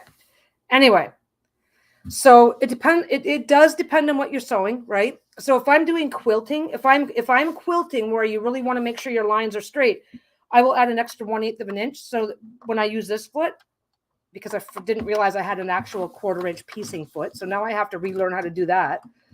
But if you're working on making, you do that. I do not know how to describe these lines. They are very difficult to see at the best of times. A lot of people, yeah, I don't have any handy. A lot of people will use painter's tape or masking tape and mark the line that they're looking for. They'll put a mark right on the line so that they can keep it where it's going to go. But if you go by these, you know, it's silver on silver in really bright lighting. I don't even know why they bother. I don't know why they bother with this at all. Like they should be doing something to make it black or something, like make the lines darker. I don't know. I've never really gone by those lines. They make it way worse for me. Anyway, I put my thing away and there it is. I just gotta flip it and work on that one. This is what I'm making now. These are tarot cloths. They just happen to be really freaking big. These are my mega cloths. I actually thought of something. I actually thought of something that would be like a lot easier for a cloth, but I'm still thinking through whether it makes sense or not. Hi, Moira. Lisa now has 2 hickeys, by the way. Get that off there. But yeah, when I am lining this stuff up. Okay, I had this off. Let me take it back off again. Okay. When I am lining this stuff up, let me switch that out again. I've got my webcam working, but I have to go back and forth. Okay, see the metal foot that comes down on either side. When I'm edging my cloth, depending on the size of the stitch, because see the size of the hole, right? The size of that hole in the top there that's as wide as my stitch that's as wide as the pattern can go, and it lines up with that foot that goes straight down there. It lines up with the one side of the foot. So when I'm sewing my edges, yes, I pay attention to the edge. You get the hang of it, okay? Like when you're driving a car, when you're first learning, who remembers learning to drive? And everything. Oh my God, I got to use my foot and my hand and this hand, and I got to do that. And it just seemed like this process. And after a while, you're going like, yep, yep, It's the same thing. So you're keeping track of everything all at once. And then when you get used to it, you just start doing it automatically. The issue here isn't that it's just a matter of, the issue isn't that it's difficult. The issue is getting enough practice, and fabric's fucking expensive. So the issue is getting enough practice so that some of the pieces so that some of the moving pieces that you're doing get a lot more automatic. But this one here I have had for a while. But once you get it, yeah, it's not really multitasking. Okay, like I said, who remembers when they first learned? I learned how to drive a car at 50. Okay, so I remember learning how to drive a car because that's only 9 years ago. But who remembers the last time you learned something new? Doesn't matter what it was. The last time you had to learn something new for whatever reason, driving is the best example, but the last time you learned something new, how many moving parts did it feel like it had? And now that a lot of those processes, now that you've had enough practice for it to become automatic, now how many, like I get in the car, I press the gas, I steer the car. That's all I do now. That's all I think about now. That's all I'm aware of now, right? Whereas when I first started learning to drive, it was like, oh my God, this is I got to pick a thread for this one. Here we go. I got to pick a thread for that. I got to decide what thread I'm going to use. I think green. I paired it with that. I paired it with the blue because it seemed to be, there's so much happening on the front that I just wanted something relatively bland and neutral on the back. I think a green. Maybe I should match. Yeah, I'm going to match the blue, I think. I don't know. I don't know what I want to do. Yeah, see this guy here. That's not bad. That's not bad. This guy here. Okay, but do you ride a bicycle? Describe walking.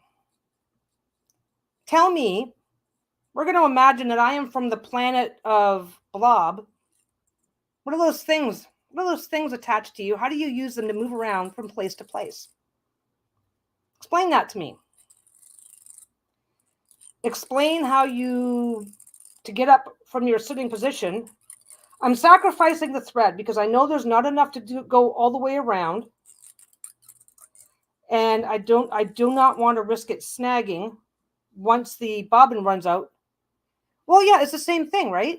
It's like, but Matt, I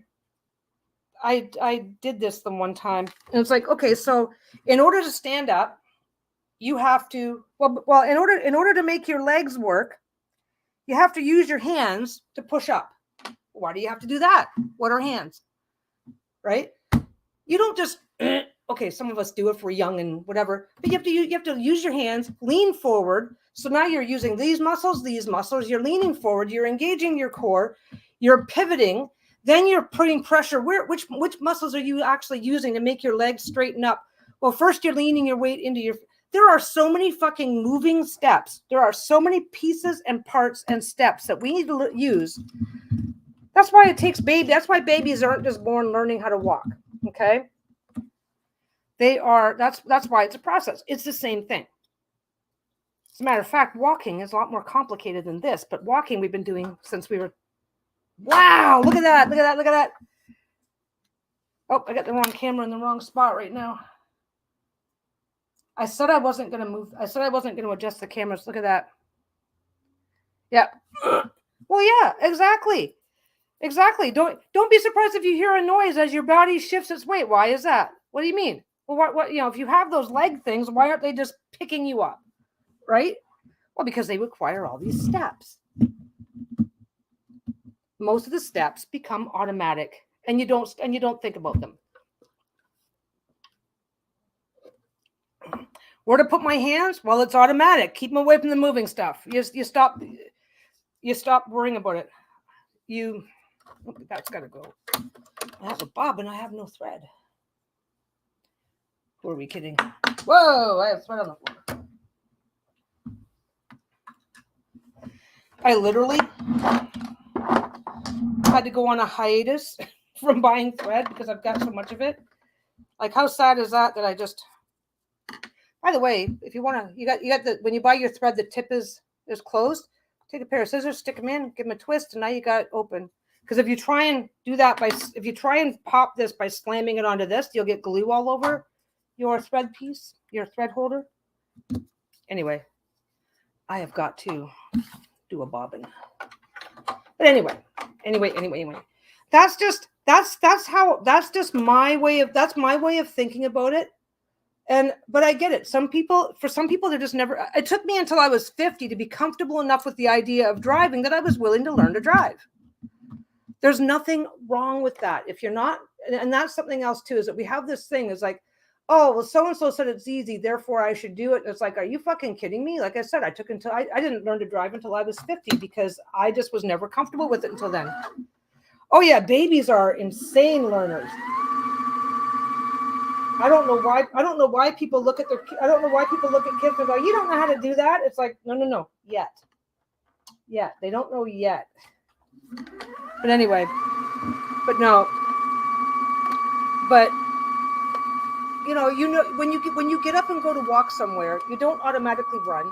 You know when to walk fast. You know when to walk around somebody. Oh, this isn't bad. It came back and it's back into focus. You know what? I was thinking, I'm going to try covering up these lights one day. I've got other lights, but if I cover up these lights, the glare will go away. There we go. But anyway, so it's not some big major process where I am fighting over every millimeter like this, right? I'm just steering, honestly. Yeah, we all start from somewhere. We absolutely all start from somewhere. So, and never, ever let yourself feel bad or feel like you're doing something wrong just because you're starting from a different spot. Like, nothing wrong with that. That's what makes us individuals. But no, I mean, for some people, it's just not. For some people, it's going to be, yeah, that ain't going to work. And it's like, that's fine. I mean, you're not going to see me out ballroom dancing anytime soon.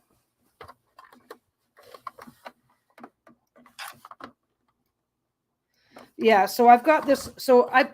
And I know you guys aren't going to see this from your angle, but I've got the center piece there that I showed you, that little center, the little center half arc piece where the needle lives. I've got that lined up. So that my fabric is lining up against the inside of, yep, you guys can't see a damn thing, but I'm going to try anyway. Let me see if I can do this without ripping that off. Okay. Ooh, look at that. Okay, not the best view you're ever going to get, but that's okay. Okay, so this is the metal part of the foot. Come on, you got it. Was doing, is that? Am I almost there? That's the metal part of the foot. That right there is the inside of the metal part of the foot, and that's what I'm lining up my fabric with, which matches the outer edge of that half circle, half arc. And all I'm going to do is make sure that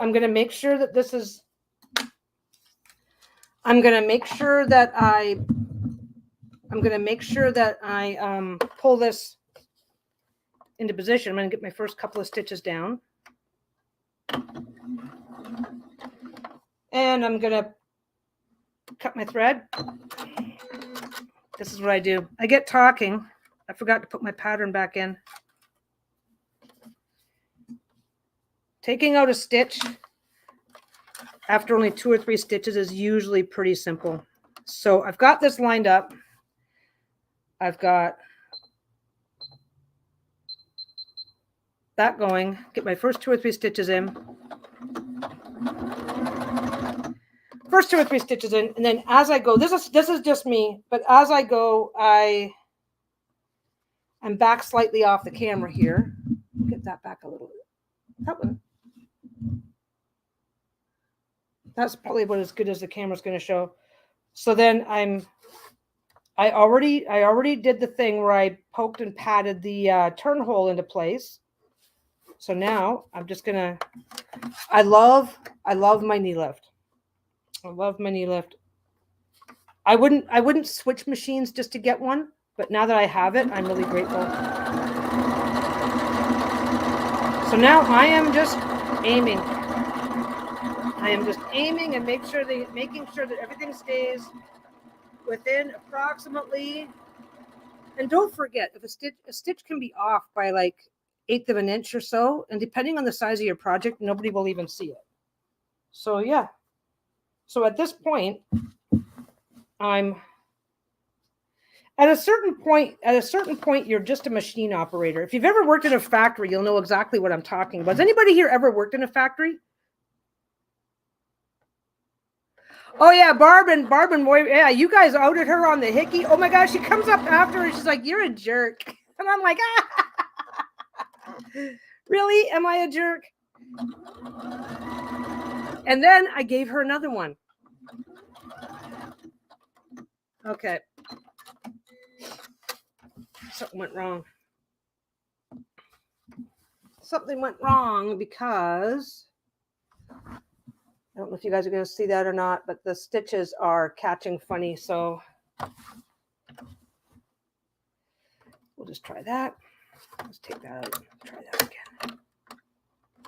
Usually it's the bobbin. So we'll see.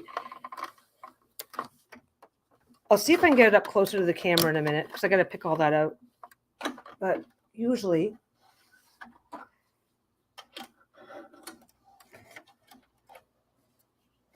this machine can take quite the beating before I have to stop and clean it, but I may have to stop and clean it. There we go. Let's see now. I'll see if I can get that closer to the camera in just a minute, but we'll see.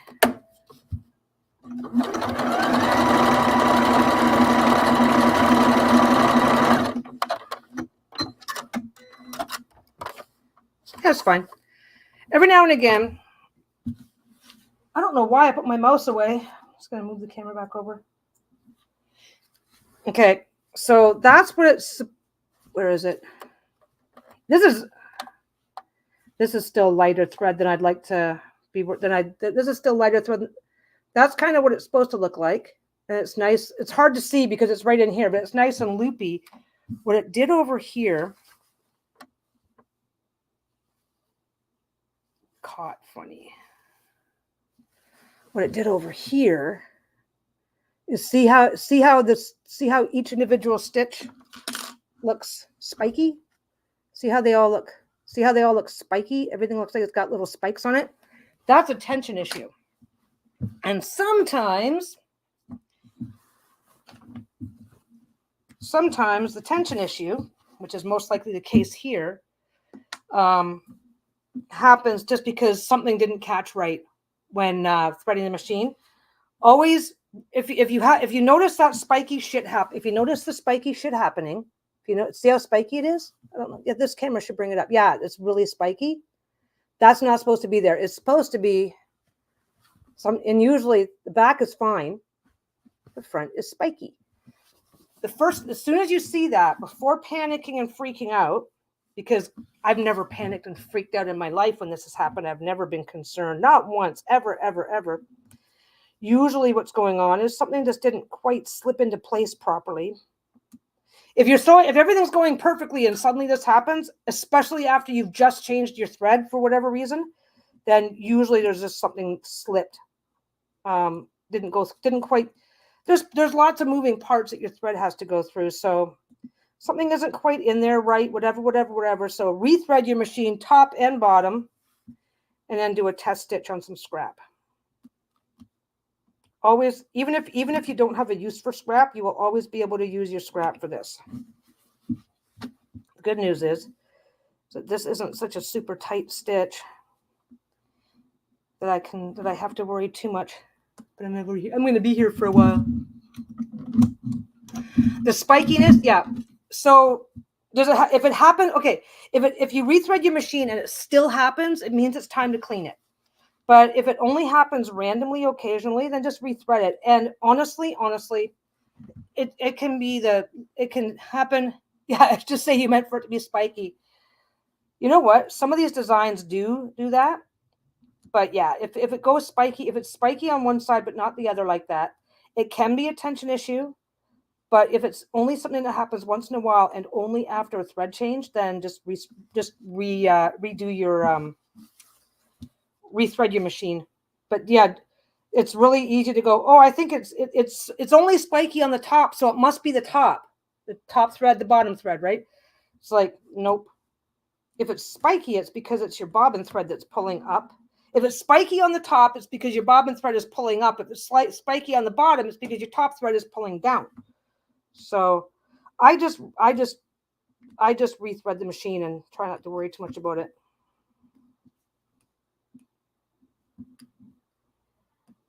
I am just randomly cutting thread wherever.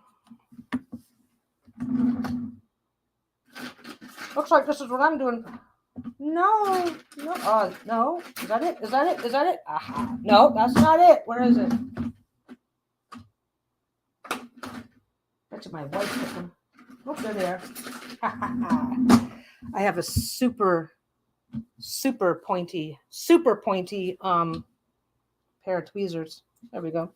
I have a super pointy pair of tweezers. So sometimes with patterns,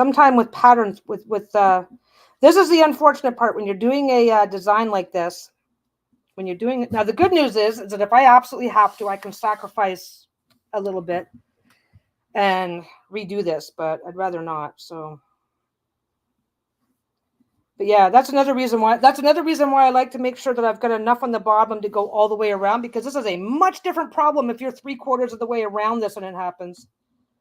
But that's only because, you know, it's a big project. And but anyway, passing on all the knowledge. Honestly, you know what I'm passing on? There's plenty of people out there to pass on the knowledge. I'm passing on this is how you fix a fuck up, which is often the little bitty baby seam ripper that you get. This is the one I bought. This is the one that came with the machine. These guys are much finer when you're using when you're doing the designs like this. They can be a bitch to pick out. So the finer the tools are, the better. These are just you get those at the beauty counter. Trick is right now is to make sure I don't wreck any of it. There we go. It's really easy, laughably easy, unfortunately. When you're using stitch rippers, it can get really easy to just end up pushing it all the way through your fabric. There it is. And punching a hole. If I punch even a single hole, then I have to trim all this off and start over, because I'm not gonna leave a hole, right? And where are those little itty bitty scissors that I said I didn't like?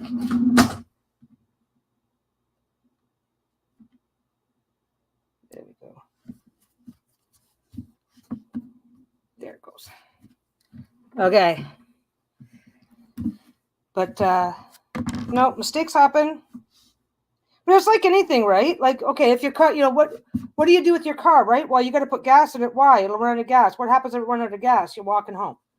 So it is just like everything else. And it's any skill is like this. And there's certain skills that I'm just not going to, like painting. Okay. There are so many tricks and tips to improve on your painting. I'm not going to do any of them because I like painting in a fun, let's not try too hard kind of way, but I only ever want to get so good at it. And then I'm happy to just let the experts take over. Come on.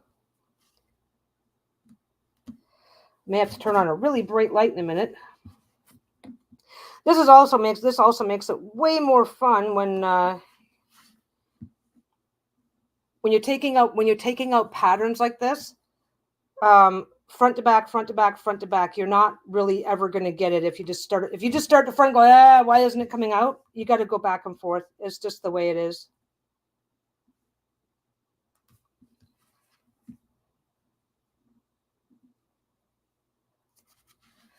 Yeah, single normal stitch is fine. Nothing wrong with that. But yeah, learning to clean your machine, that's a big one that you should probably, there's all kinds of people that will clean your machine for you, but it's cheaper if you learn how to do it yourself.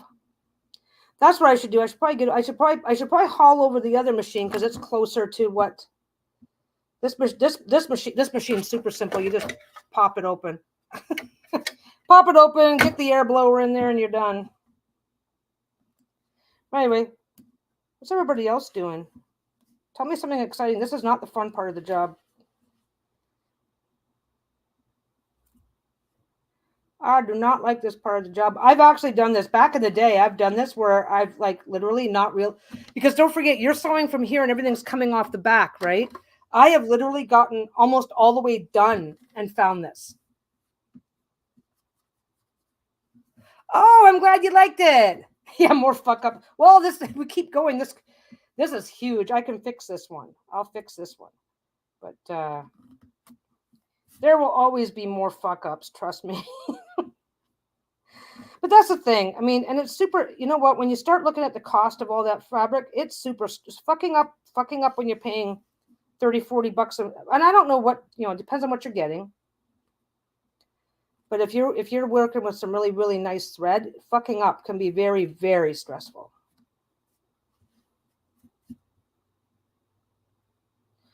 And, and let's go back. Honestly, that's like always supportive, Moira. Hey. She followed instructions and went and harassed my wife about her hickey. So she gets one pass today. But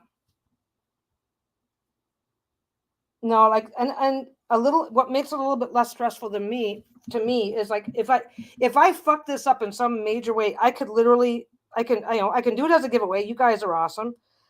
I can write off the lost material. You can do that. So it's like, okay, well, yeah, I'm still not going to fuck up. That's why I'm fixing it instead of just getting mad and rage quit. In the garbage it goes, which I've done. You're doing like a mini or a micro or something like that, and you already fucked up your large, and now it's a small, and now it's a mini. It's like, oh fuck, the universe just doesn't want me to sell this. In the garbage. There we go. Anyway. Oh, look. I'm not done yet. That's okay. Yeah, see, this is why on that small, this thing is huge. This thing is like, I think it's like 30 by 40 or something like that. That's why on that smaller one, it's like, I ain't doing that. I'm just going to make it into something smaller. I don't want to have to do that with, this one's huge and it's gorgeous, and I don't want to do that with it. So it's like, okay, fixing it we go. But anyway. Yeah, a good pair of tweezers. Whoops, not that way. It doesn't go that way. It goes out the back. Yeah, that's what I'm supposed to be doing, is breaking off a bunch. Breaking. It's still stuck. Okay, so I'm going to cut you up. If a piece is too long, I always try to cut it up, because long pieces of thread can really fuck up your pets if they manage to eat it. If you've ever had to pull a turd out of a cat's or a dog's butt because they ate a human hair, you'll know exactly what I mean. Who's ever had to do that? Why are they? Nothing. If I was annoyed, I wouldn't come on lives. It's fine. I'm here to have fun, to chat about shit, to do whatever. I like the new. You know what? I like the noob questions, because God knows when I was sorting out what I wanted to do, because don't forget, I'm self-teaching myself quilting and stuff, right? So each different type of sewing is a slightly different animal, right? Yeah, the 12-inch is a little specific for size. That's why I tend to make them a little larger. But no, I mean, I wish there was somebody doing videos like this when I was first doing the learning the basics of quilting, because everybody's like, this is what I'm doing because I'm good at it. And it's like, no, I want to hear about what you did when you weren't good at it. I want to see the fuck ups. How do you fix that fuck up when you're piecing stuff together and it's not quite going the way you want and stuff like that? So, and I just like to chat. I like to talk to people. My God, I am a socially starved extrovert who's working an indoor introvert job. But I digress. No such thing as an annoying or stupid question.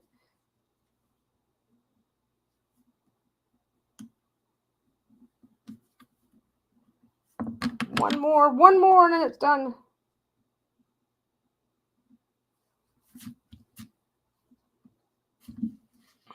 La la la. Did I do it right? If I did it, nope, I missed one. If you did it right and got all the top stuff done, then the bottom will just pop out pretty much in one solid thread. There we go. There's a single stitch. There you go. It just popped. Single stitch. You got two choices now. Because you really don't want... I don't know if I'm ever going to fix the camera problem. Not camera problem, but this thing will only zoom in so much. So you got a couple of choices now. You can... Where is it? Hey, I wish I knew where that was. I'll do the same thing. Basically, you have to get off. You can use a pencil eraser. My one thread cutter has like a rubbery thing. Oh, okay. See you later, Blue. My one thread cutter, which I'm not. Oh no, there it is. This guy right here. This guy's a lot cleaner to use. This is also a stitch ripper. It's actually a slightly better one, but it's got this rubbery thing at the end, so you can just go like this and get rid of any little bits of thread that might still be stuck, because you really don't want to be sewing that stuff back down. If you sew over it, I don't know if you maybe on that camera. No, you're not really gonna. If you sew over those little teeny tiny threads, it can look like you left a lot of shit behind. Yeah, quilting cotton is super easy to get. This is what I use. I use only quilting cotton. That's actually supposed to be it. I only use quilting cotton because then I have consistency. Sometimes I'll... Okay, and that is that. Okay. Whew, now I can start over.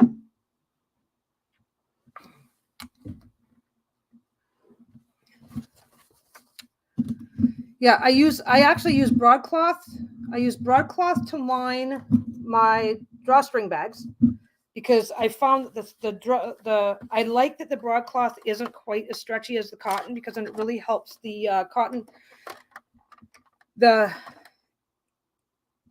is not necessarily, well, some people love the denim because they'll use it as a top. I use broadcloth to line my my bags because it's not necessarily as stretchy as regular cotton, and then it helps the drawstring bags keep their shape. And for everything else, like this is two layers of two different quilt cottons matched together. Okay, let's start over.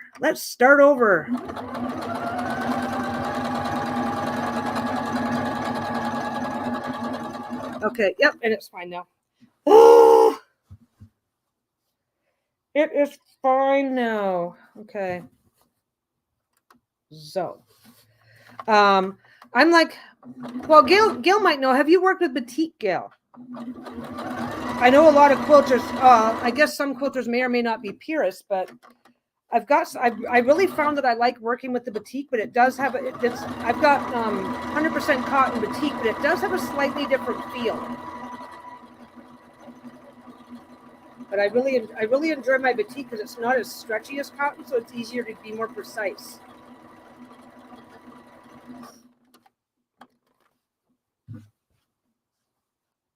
What happened here? Did I miss those corners? Oh, I missed that corner. That's okay.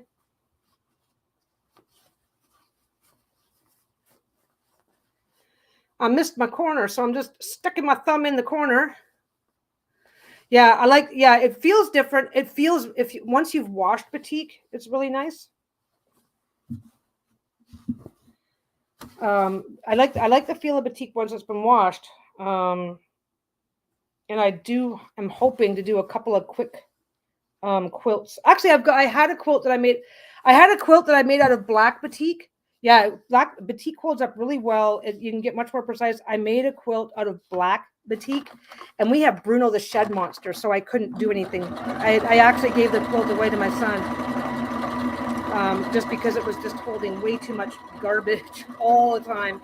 But I have lighter colors that won't be the same problem. But yeah. I do like the batik. I don't use it very often. I should use it more. But yeah, take your time. Take your time when you're picking out thread. It's really easy.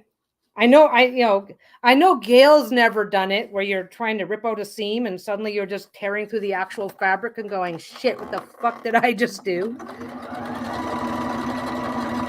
You know, anybody want, as soon as you say you're into quilting, that mistake never ever happens again. That's why I take my time now. I've done that so often where I just think, oh, I'm gonna just be all slick and pop this out. It's like, yeah, no, it doesn't happen that way.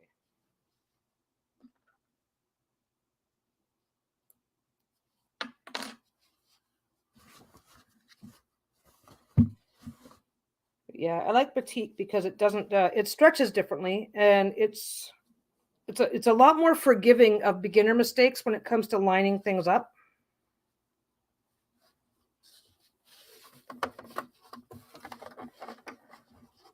My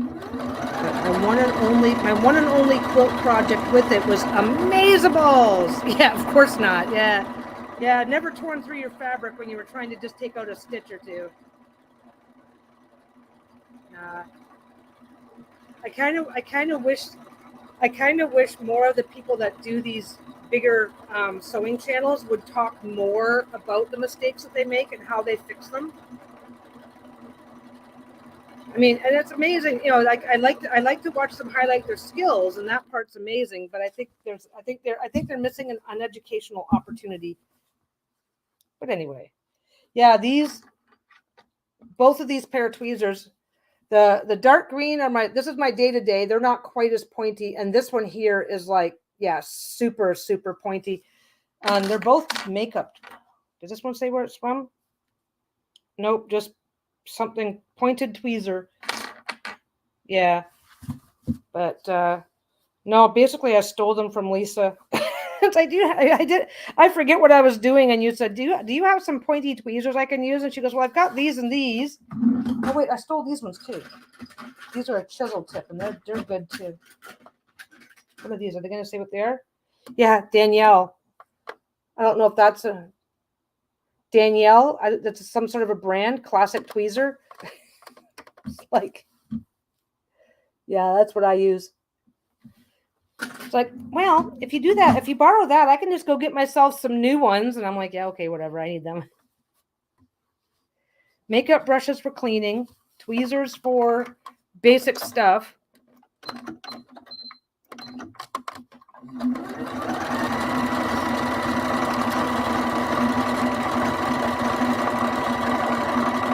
I digress. Oh shit, it's 10 after 4. You guys helped me get through the entire afternoon. That's awesome.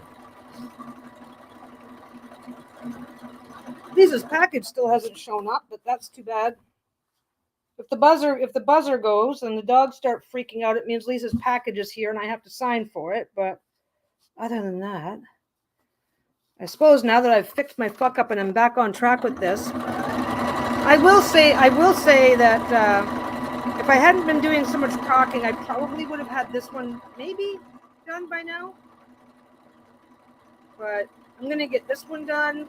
And then I think I'm going to I still don't know what happened with them. I forgot to turn my corners. There's my corner buried in there. Show you guys a trick. Let's get back over here. I'm going to back up a bit so I can do this properly. Okay, so if you didn't get your corner turned properly, That's my corner, right? You didn't get your corner turned properly and you don't want to start digging at it. If you have enough space, this is a big piece of fabric, so I have enough space, you can peel your 2 layers apart a little bit. Yeah, I would have had way less fun. Way less fun. Empty pill bottles for broken needles. Oh, there's a good idea. Bruno's a diabetic, so basically I put my thumb, I've got my thumb in that little pocket where the corner is, right? And then I just push it in enough so that I can comfortably. This is easy to describe. It's easy to do, but difficult to describe. Once you get yourself pushed in there comfortably enough, you just pinch your finger to where your thumb is, flip it inside out, and then push backwards. And then you can get most of it back out that way. And then if there's a little bit left, you're only pulling a tiny bit instead of having to dig. Helpful for some people. Depends on what your process is. If you forget to turn a corner because once you turn the work and sew that hole shut, you can't get back into it, right? You can't get back into it and fix it. Oh yeah, way less fun. I like coming. That's why I realized once I did a few lives, it's like I prefer doing lives than I more than anything else, because I like feeling like I'm hanging out. Making content is fun depending on what I'm making, but this is a lot more fun. It's just a lot more fun, a lot more relaxed. Oh yeah, you guys are a delight. You guys are amazing. You guys are fun to hang out with.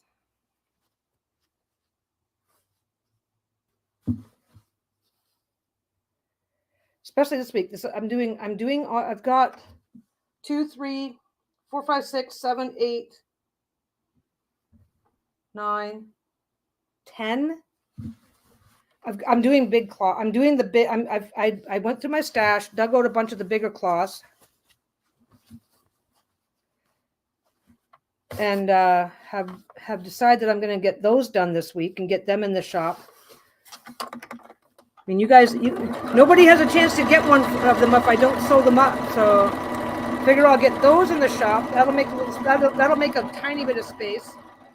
Friday topic. Ooh, yeah. I've already made the thing, so it's there to go get the notification. I thought on Friday we were talking about how Edgar Cayce covered so much stuff. So I thought that we would talk about Atlantis, and because he's had a lot to say, we're going to talk about Atlantis as the topic, and we're also going to cover what he had to say about it. And now that I learned my lesson on just how hard it is to find actual online content, because there's so many buy my book ads to go through, I'm actually going to spend a little bit of time researching Atlantis. Just because there's a couple of really cool things. That I would love to touch on where Atlantis is concerned. And Edgar Cayce had a lot to say about it. So Edgar Cayce had a lot to say about it. Plato had something to say about it. Plato didn't actually say a lot. So we'll look at some of the historical references. We'll look at where it's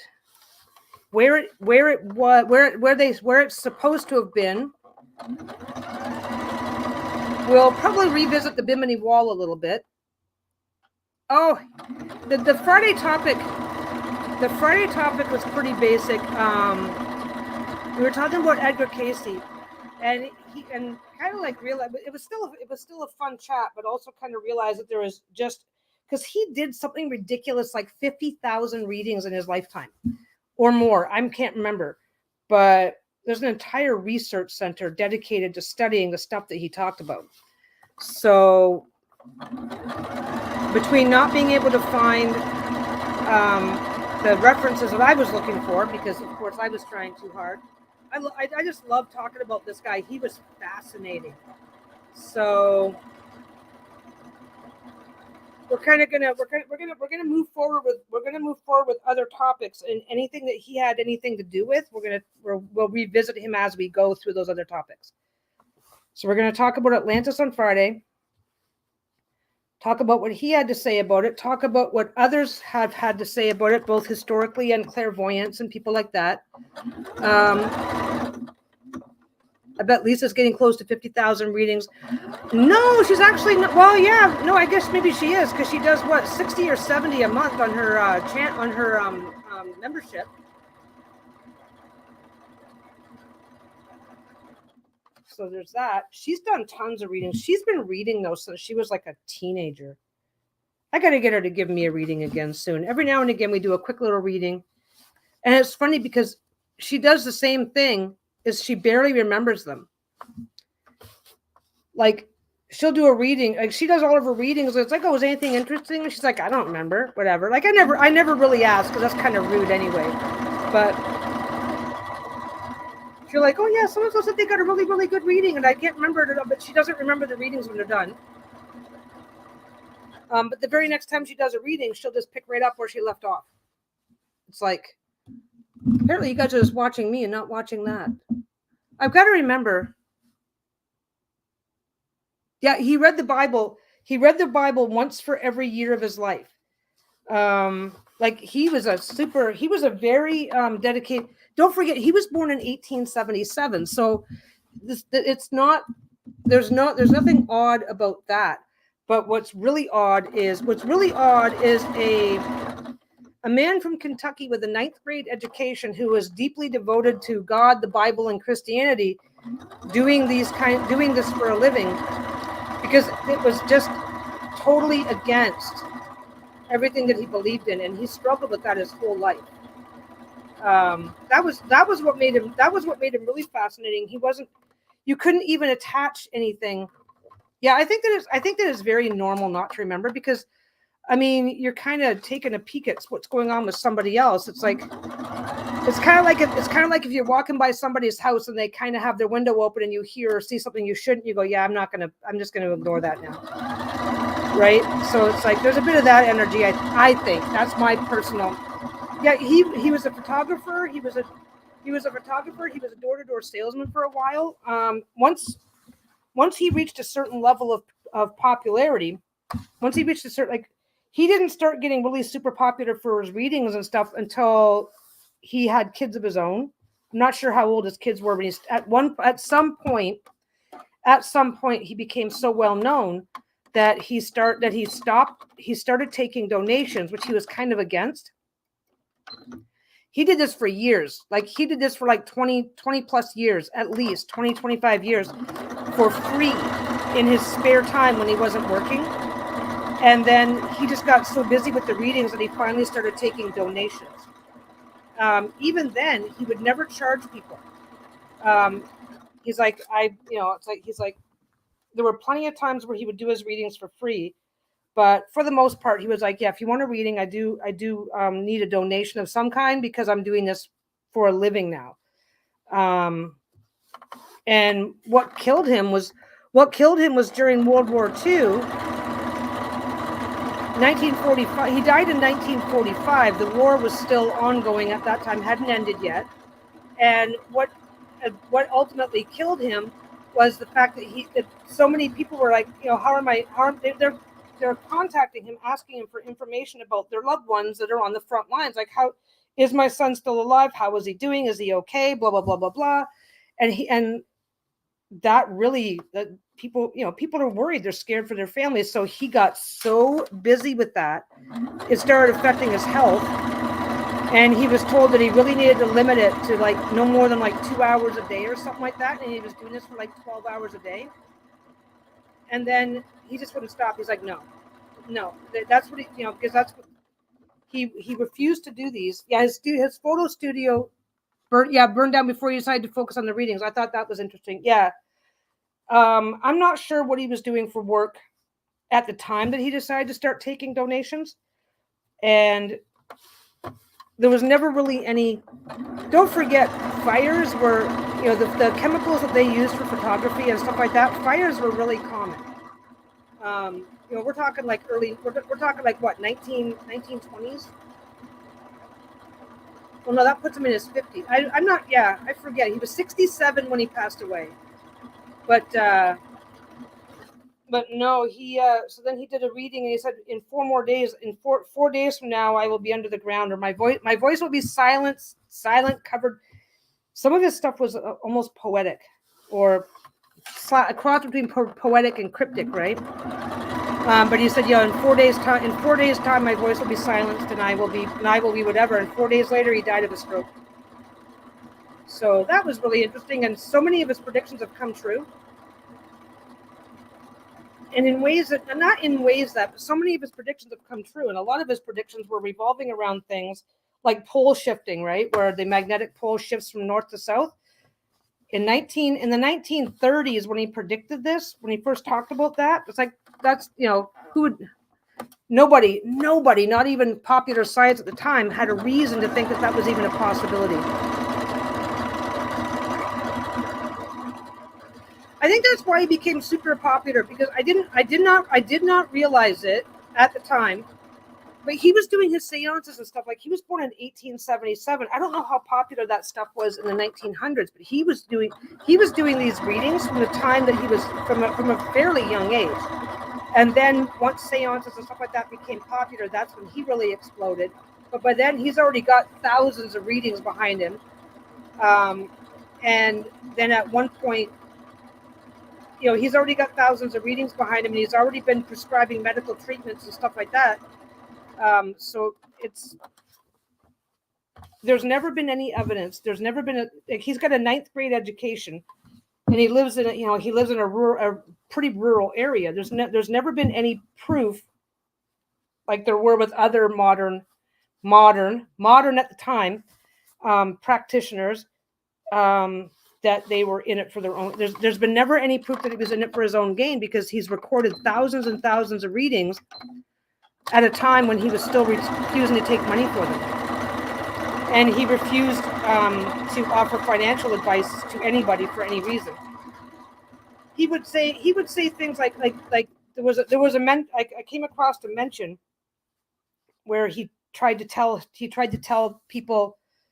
Some people had asked him some stuff about whatever, and he said that they should get their finances in order, and predicted the stock market crash. Yeah, Nostradamus. Yeah, that's exactly what he's been called, modern day Nostradamus. Yeah, there's some. Yeah, his photos are interesting. It's just like there's not very many photos of him, but he seems like very serious. Yeah. No, it's really interesting, but he reports on other people's past lives. We really should talk about past lives, because that's something that's definitely a topic we need to cover. Atlantis is a fun one, because he claims to know a lot about it. Like, I guess I shouldn't say claims. I don't know what the deal is. I think that what he was doing came from a place of absolute sincerity. I don't think that he was faking it in any way. I mean, other people were talking about similar things, but that just means that he's going to be getting, like, I'm sitting here sewing. People are asking me about sewing stuff, right? I think that's kind of what it is. He's doing his reading, so people are just assuming that he's covering certain things. I'm not sure. But yeah, I think Atlantis will be a nice topic to wet our whistle for ancient places, ancient theories, ancient whatever, and their connection. And I do think I think it's really, really interesting, the connection to modern day psychics and stuff, because so many people, and I get that it's a great way to con people into a lot of things, but yeah, I don't know. I think he just mostly did family portraits and stuff. So I think it would be very difficult. Like, he wasn't an artist. He was. Don't forget, back at that point in time, if you wanted a photo of yourself, you had to go to a photographer. Owning your own camera was just not a thing. Like, you couldn't even. It was very difficult to even get your. If you did happen to own a camera, you were pretty much obligated to own your own photos, darkroom, and equipment to do it yourself. It was just not that popular. So I don't think he had any involvement in anything that would be considered artistic. That would be something to look up.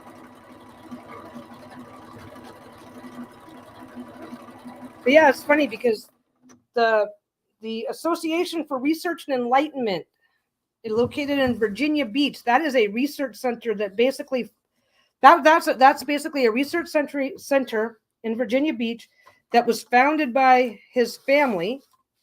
I'm not sure if that existed when he was alive, to house and study and share the contents of his readings and let people, so people can study, because so much stuff got said and done that, and people are still studying it. He died in 1945, and people are still studying it like 80 years later.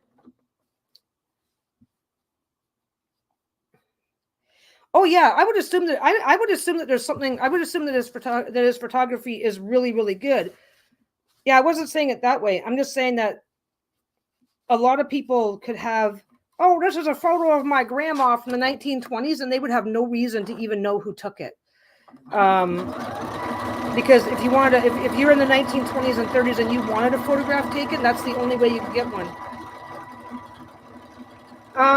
There are tons. Even if there's not one in Ottawa now, there's always some private little group forming, about to form, previously formed. Hello there. It's me, B. It's me, B, or it's Meb.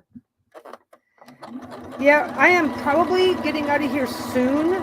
Lisa's work is done in about 2 minutes, so that's perfect timing though, because I'm getting this one done. Yeah, I got the last. I've had this in my stash for a while. It was the last one, so I snagged it. I'll be able to. I'm going to finish this one. But yeah, so a professional photographer. There's probably thousands of examples of his work out there. But I would say that it's probably it'd be interesting.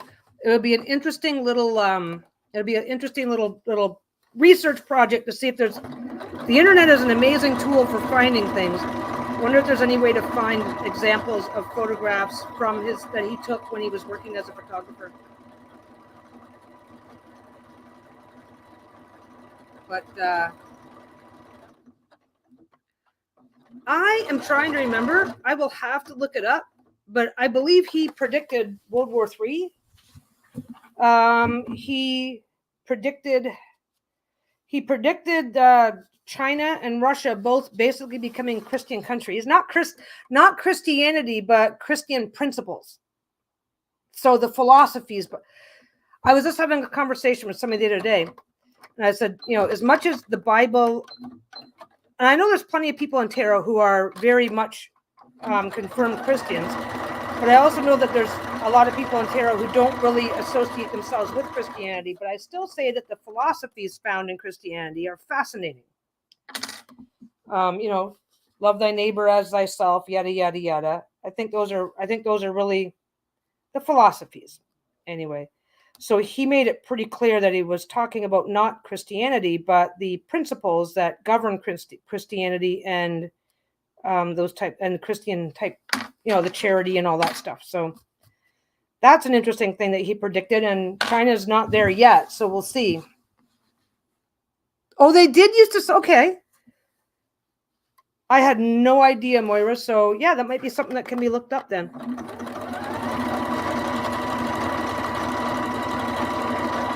I knew that photographers who took pictures of landmarks, I knew that like even now we have photography as an art and photography as something that people just do.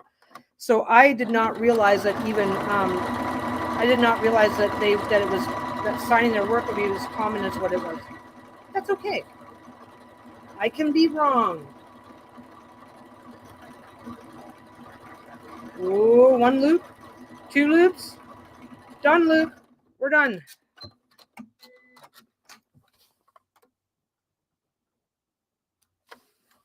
There we go. Let's switch cameras and give you guys a look at what I've been fighting with for the last hour and a half. It's hard to show you guys because everything's stored inside out right now while I get ready to sew it. There we go. There's that one.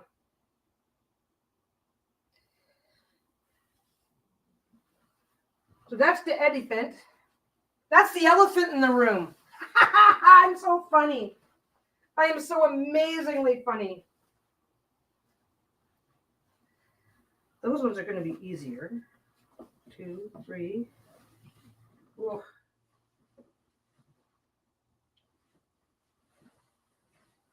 There. I'll do the peacocks next. The phone hasn't, and yeah. I got that a while ago. I just, every now and again, I'll get a really, I believe it was on sale. Every now and again, I'll be like, that's just really nice. And don't forget, if nobody likes it, then if nobody likes it and it doesn't, and nothing happens to it, sorry, if I put it in the shop and it just stays there because nobody likes it, I can always just go, oh, well, nobody likes this, so I'm just going to make it into a blanket or a throw or a something, because that's what I can do. There we go. I'm just going to start. Lisa hasn't called yet, so she's not out the door. Oh yeah, no, people like to put them over their entire table.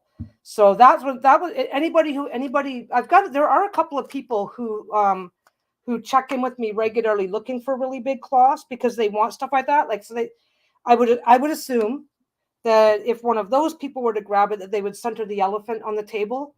Yep, Sheila's over there. Sheila's over there owning. She's over there owning that spot. I don't know. There's a spot under the table here with blankets.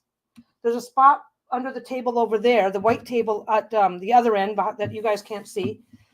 She's got plenty of places. Like these dogs have got like 2 beds in that section in the living room side of the room. They've got 2 beds over here in the working area side of the room. They've got 2. They've each got a bed. They've got 6 beds between the 2 of them. You could get the full Celtic cross on that with room easily. Yeah. That's kind of the, anybody who's contacted me about a larger cloth, you know what it is. I just don't, some people just want to be private about what they're buying, and I don't want to accidentally name a name or anything like that, because that wouldn't be really fair. But mention has been made, like, oh yeah, I do really big spreads, and some people will do a big Celtic cross and then also lay out oracle cards and stuff like that.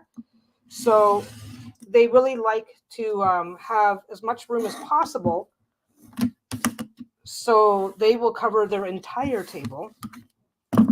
But no, I've had some I guess I don't want to say surprising requests, because you just never know. They're spoiled. Those dogs are so spoiled. Yeah, they've got the only room they don't have any extra beds in my room, because actually Sheila sleeps under my bed sometimes, just snoring her happy little heart out. Bruno, if he decides he misses me, he will just climb up into the bed with me. We put in stairs for him because my bed's higher, so they don't like jumping up onto my bed. So here's some stairs, guys. But they're very spoiled. They're also very old. We just realized that Bruno is turning 11. Bruno's turning 11 in like another month or so, and Sheila's turning 13. So now we're going from 10 and 12 to 11 and 13. But they still think they're puppies. We had them at the park, and they were just having the best time.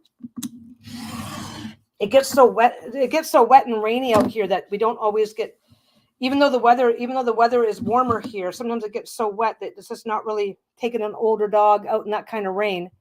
Oh yeah, they love having me home. They get mad if Lisa's home, because Lisa and I do everything together. We joke about we've joked publicly often about being attached at the hip. So if something is going on and Lisa stays home with it, Lisa can come and go as she pleases. They don't care. But if I leave and leave her, we can both leave the house together. They understand that. But if I leave without Lisa, they're like, what's wrong? And they're upset.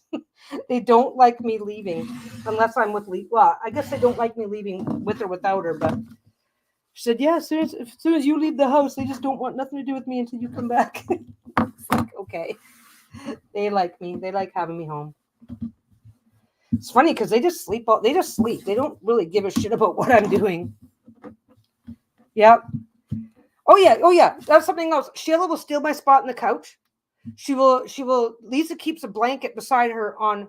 Basically, Lisa and I each have our own love seat, just because we're greedy for space. So Lisa's got a blanket up on beside her. That's where Sheila sleeps. Sheila will get up and sleep beside me, like cuddled up really close, or she'll steal my spot if I get up. So yeah, they just sleep around the house all day long, but they're happy. It's funny though. Then every time somebody says, "Oh my God, I've been working like a dog," and I'm like, "What dog?" Because my dogs, I would like to work like my dogs work. But I'm digress. Yeah. Yeah. I made Bruno his own little quilt, but it was too small. I forget why I made it. I was sampling something. I had some extra fabric, and I was sampling. This was way back because I do my quilt as you go technique. My quilt as you go, you end up with a boho quilt. Yeah, I love working like my dogs. My quilt as you go technique is kind of intentionally sloppy, which is fine because then you get something that's it's about functionality, right? And it looks cool. I'm not going to diss my own work. You end up getting a blanket that looks really, really cool, but it's very, very forgiving and blah, blah, blah, blah, blah, blah, blah. So I was sampling going, well, how accurate can I be? How perfect? Is this a design that means I have to be kind of sloppy, or can I get really, really good stuff out of it? So I was sampling and I made him a little mini quilt. Yep. Yeah, we work from home too. One of our cats spends all day wrapped around my husband's neck. Not very ergonomic. I will tell you right now, if Bruno could wrap himself around my neck, you know what he used to do? He used to climb up. We've got the wrong camera going again. See me? I said I wasn't going to move the cameras too much. See, so I've got the love seat here going to the table here, right? He used to just get up and climb up on the back of the couch and then do his little cry thing at me until he got my attention. And as soon as he got my attention, he would just walk over. It's like, hi, I'm here now. And then try to climb into my lap. And it's like, dude, you can't do that because he sheds. He sheds like a champion. And every time he does it, every time he climbs up and over, I have to stop and clean everything. To get a little bit of dog hair is a risk, but there's no point in inviting it because he can shed like crazy. Well, you guys will see me on Lisa's channel. I'm sitting there, he's climbing all over me. It's like, okay, guys, be right back. Gotta change my shirt. But yeah, any and all blankets. Shayla, oh, poor Shayla, she gets so pissed, and I mean pissed. She gets really mad. She loves to be cuddling and snuggling under the blankets, and then she'll start getting too hot, and then she'll start grumbling.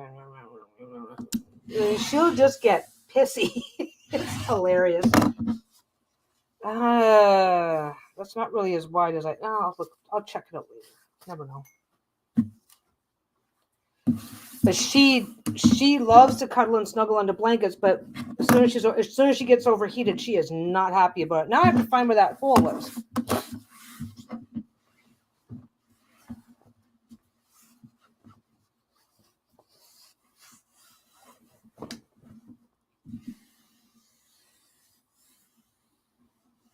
Yeah, older dogs can suddenly just decide that they're going to be puppies again for a little while. Is that it? Oh, geez, that's not big enough. That is nowhere near big enough of a hole. I don't know what I was thinking. Where is it? There it is. I made a turn hole here. The turn hole here is that wide, and I've got to turn that much. That is not going to happen. Let me pick out some of that.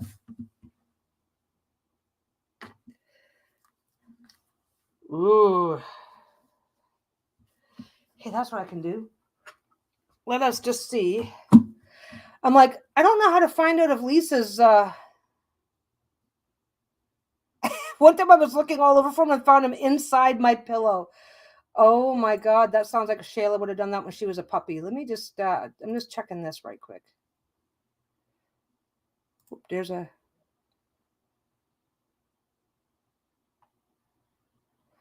okay.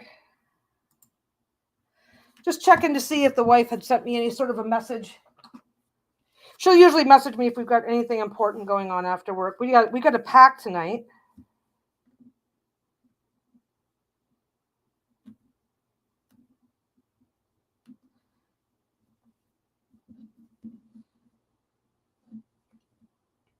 So today's episode has been all about all the different ways you find yourself having to use a stitch ripper. I must have been distracted because there's no way that hole is big enough for what I need it to do.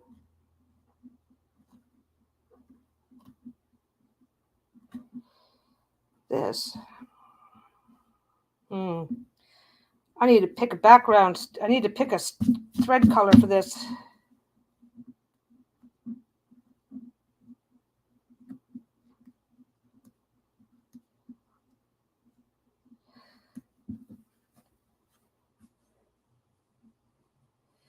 La la la la. That should do it. What do we got now? That's better. That is much better.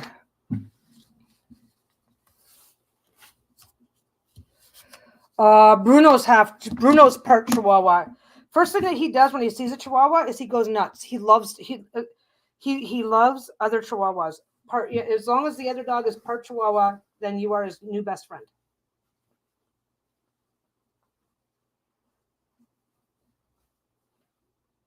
Yeah, what was his name?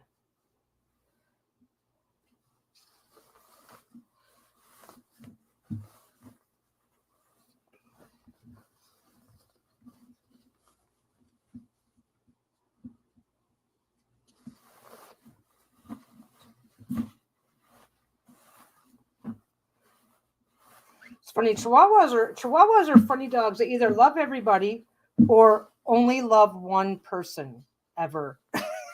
they are very picky on who their person is going to be. Bruno loves everybody. He just can't stop barking to save his life. Oh yeah. Yeah,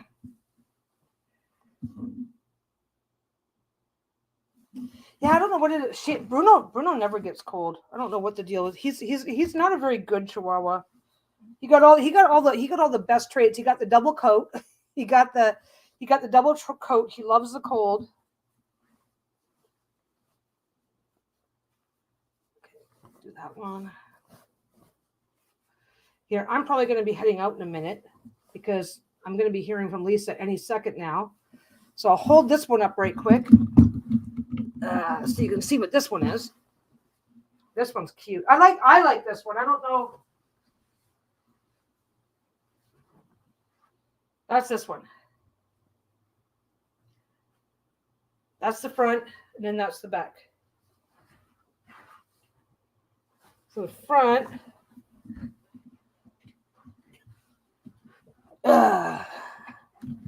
So that's a cute one. I like this one. This is another one that isn't necessarily a specifically tarot theme, but it's awesome and I like it. So I decided to, and again, it was another one where it was the last one. So I just like, sometimes here's a bit of advice. Sometimes if you go into some of the bigger box, I don't know. Sometimes if you go into some of the bigger fabric stores and stuff like that, when they're down to just 2 or 3 of something, they'll start putting them on. They'll put them on sale. They'll give you a better deal for them because they don't want their store cluttered up. Once you clutter up a big business, if you've ever been into a fabric shop and you're seeing all those bolts, then you've got one bolt just to hold one or 2 panels. So they'll drop the price because once you fill up a store with too much of that, it becomes too much of a hassle to work your way through the products. to find stuff, and it's better for business for that stuff to get sold and move along so they can bring in other products. I don't know why I need to explain it. You guys know how and why sales works. Yeah, this was from the same collection. When I found the panel, they had like lots and lots of this stuff, so I decided to buy some. I've got more of this left. I've got more of this stuff. It's the colors match. These are flowers and swirls. And then this is the peacock tail. I'm thinking about using an orange. Yeah, my mom's dog is an asshole. I can't even go into her house without him pulling his little man syndrome on me. Yep. Bruno, oh my God, Bruno is such an idiot dog. My dog, Bruno is like, Bruno and Shayla, the minute you come into my house, they are losing their fucking minds because they're trying to hurry you up. Come on in, sit down so that they can jump up and cuddle you. But of course, if you don't, most people are really cool about it. I mean, that's the problem though. Thanks to COVID times, you're not having as much company as you used to have and stuff. So, okay, this one I'm gonna. Oh no, it's gonna go. It just doesn't want to cooperate because it's being a dick. Yes, I will get off my lazy ass and go over and iron this shit if it doesn't want to cooperate. And this one may not cooperate. I will say that if I had my little glovey on, I had to make this a bigger hole than I like, just because I needed to be able to turn it without.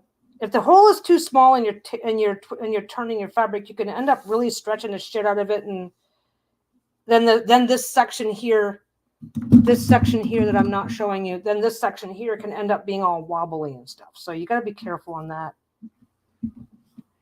And since I had to rip out the stitches, I now have that to worry about.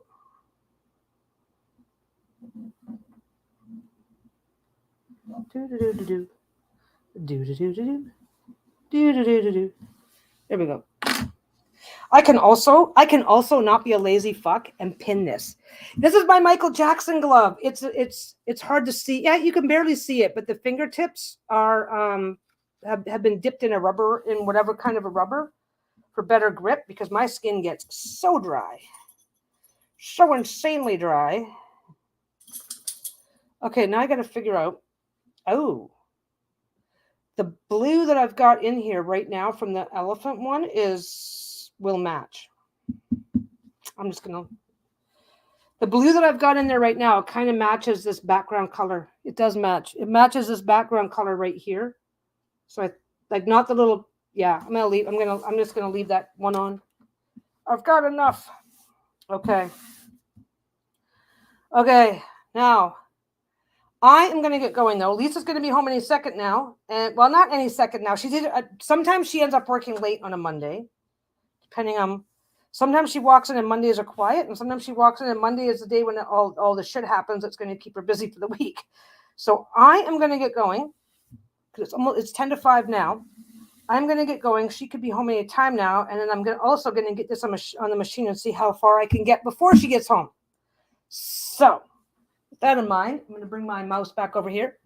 I'm going to say goodbye, everybody. Yeah, there's the flowery stuff here. I've got more of it. So you will be seeing some of that in the shop soon-ish. But I'm going to get going now because I have to say goodbye I have to say hello to the wife when she gets home. And I got to get some more of this stuff done in the meantime. And I will see you guys on Friday.